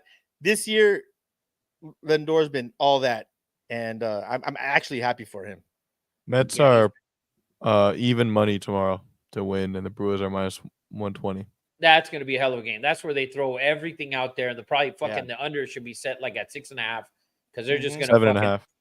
Yeah, they're going to throw everything. I mean, you might get 6 pitchers from each team tomorrow. I mean, if the starters the starters even blink a little bit tomorrow, they're gonna fucking just move on them quick. Will Hanley says, "Do you think Ohtani takes the over or the under for Saturday?" I think he's got the under on Saturday. I think with Freddie Freeman being hurt and Mookie being not very good. I think Ohtani's going to take the under on Saturday. We know Ohtani's a degenerate gambler, man. Ain't no doubt about it. Actually, the memes have been hilarious since they made the playoffs. Everybody was like, "Yeah, I understood why his interpreter had to take the fall now." Yeah, 1,000%. By the way, that other series? The Padres-Dodgers series, Padres are plus 120 and the Dodgers are minus 140. Oh man, I hate that. That's so stupid. The Padres have a better pitching staff. They have a more complete roster from lineup from 1 to 9. But Vegas, they know there's a trillion Dodger fans out there, and you always got to consider that line because it's just it's that Vegas bias. Same thing with Lakers. Same thing with Dallas Cowboys. They have a bigger fan base, so more money comes down on them. So that line always doesn't reflect what the real odds should be. I think, though, by the way, Big Vern says the knowledge on this podcast. What up, Big Vern? Surpasses NASA. Big Vern. Favorite guest of the podcast. Damn right. Number one guest. So I you know what? But this is the thing, and I see why they did it. The Dodgers are home for 3 of the 5 in the series. It is a best of 5 in the second round still, right? In the divisional round, it's still best of 5. Yeah, yeah, it should be best of 5. If not, we're gonna be playing till fucking November. Yeah. Yeah. So, but they're at home. They got Flaherty going tomorrow. So Saturday. The line for Saturday is probably like Flaherty minus 140 or 130, right? I don't know if the Padres. I don't think. Well, the Padres haven't announced their pitcher, so. But the Dodgers are minus 150. Padres are plus 120 with an over/under set at 8. Do the Padres go with they go with Dylan Cease on Saturday? I believe so. You got to go Cease on Saturday and then King on Sunday, or I don't think they throw Darvish until maybe game 4, if anything. That's but, it. That's a rematch of the Wednesday game that I went to. Yeah, Dylan Cease and Flaherty. Yeah, which turned out to be a fucking an over game when you thought it was going to be the best game of the series, and they were smacking the ball all over the fucking place. Yeah. I think that game's going to be fucking electric on Saturday. If I was still a Dodger fan, I would fucking 1,000% be there. But I am no longer associated with the bleeding blue crowd. Also, Rafa, bullshit. Would just like to say, you did not fulfill your promise. Of? Oh, I said if Ohtani, I go back and review it. I said Ohtani's first game pitch. I said it pitches his first game. That's exactly what I said. That's exactly what I said. We'll have to bring up we have it in archives. Go get the audio on that, and 1,000%. Put it this way: if he fucking pitches somehow Game 7 of the World Series, we'll be there. There's rumblings of saying that if it does get to that point, that I don't think he will. Somebody said today he wasn't going to pitch at all. Yeah. No. So that would be totally. Let's worry about beating the Padres first. How about that? Yeah. So, but MLB predictions, Eddie.